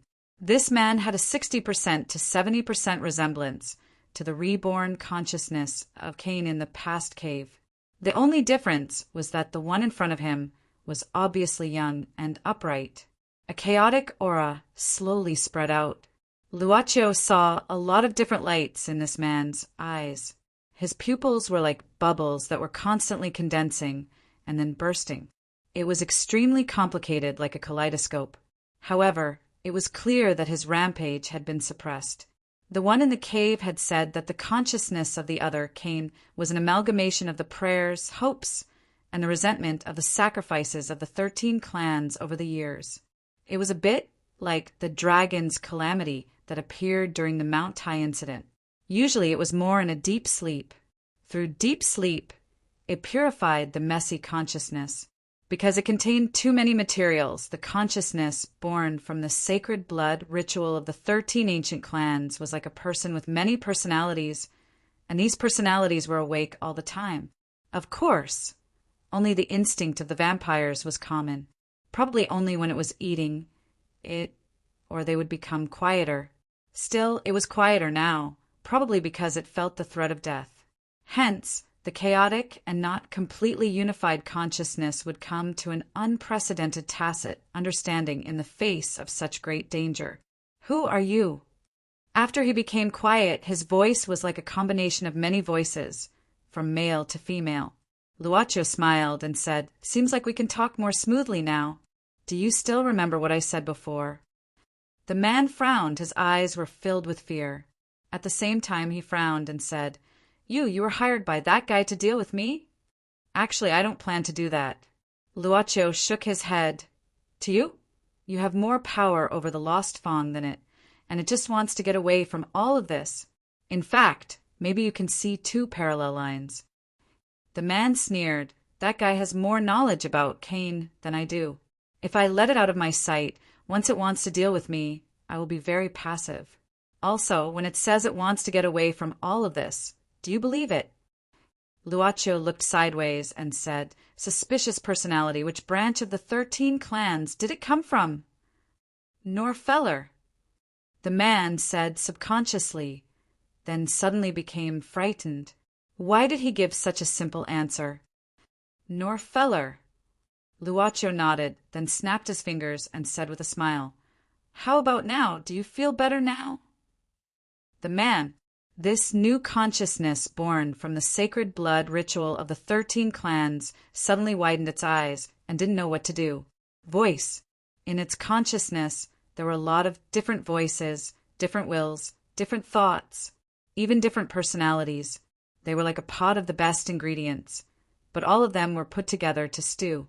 In the end, they formed a nest of colorful, poisonous, mushroom-like things.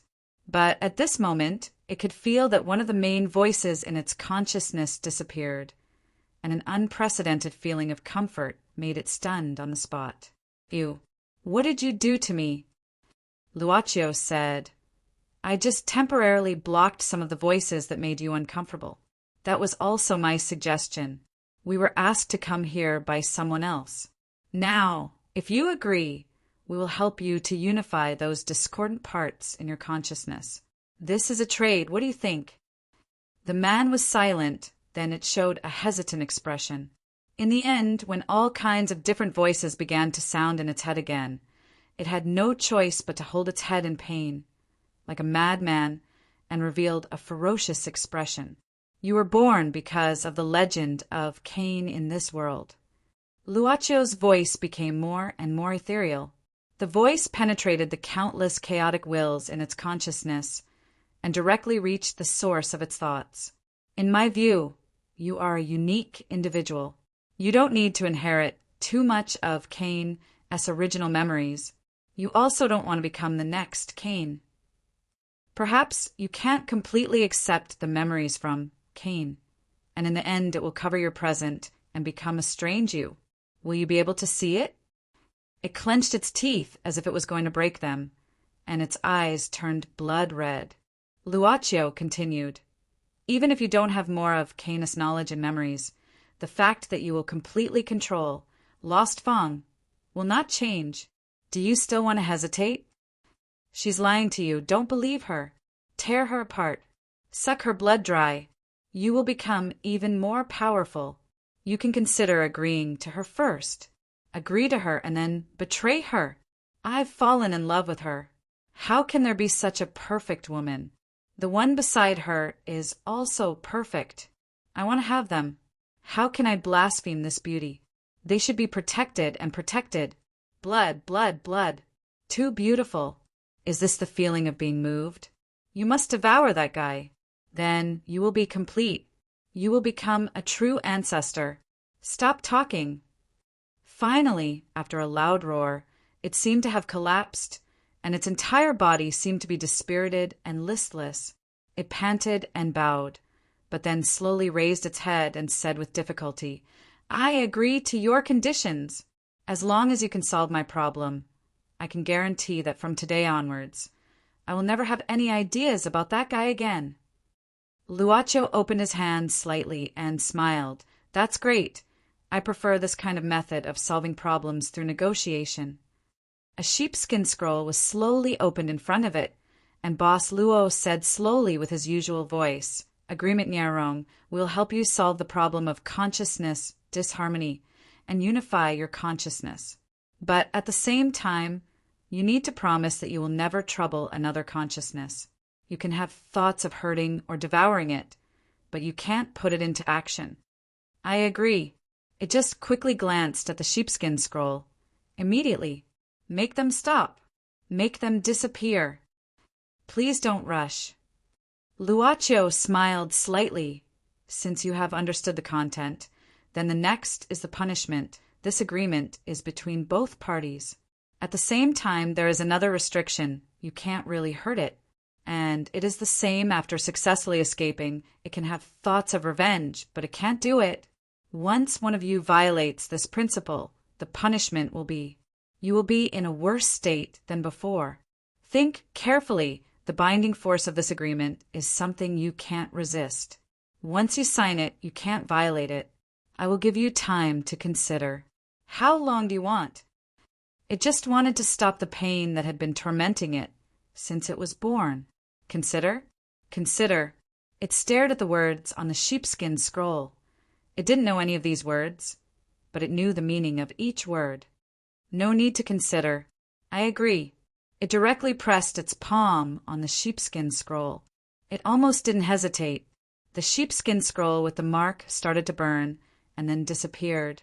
But it was still in great pain and didn't change anything.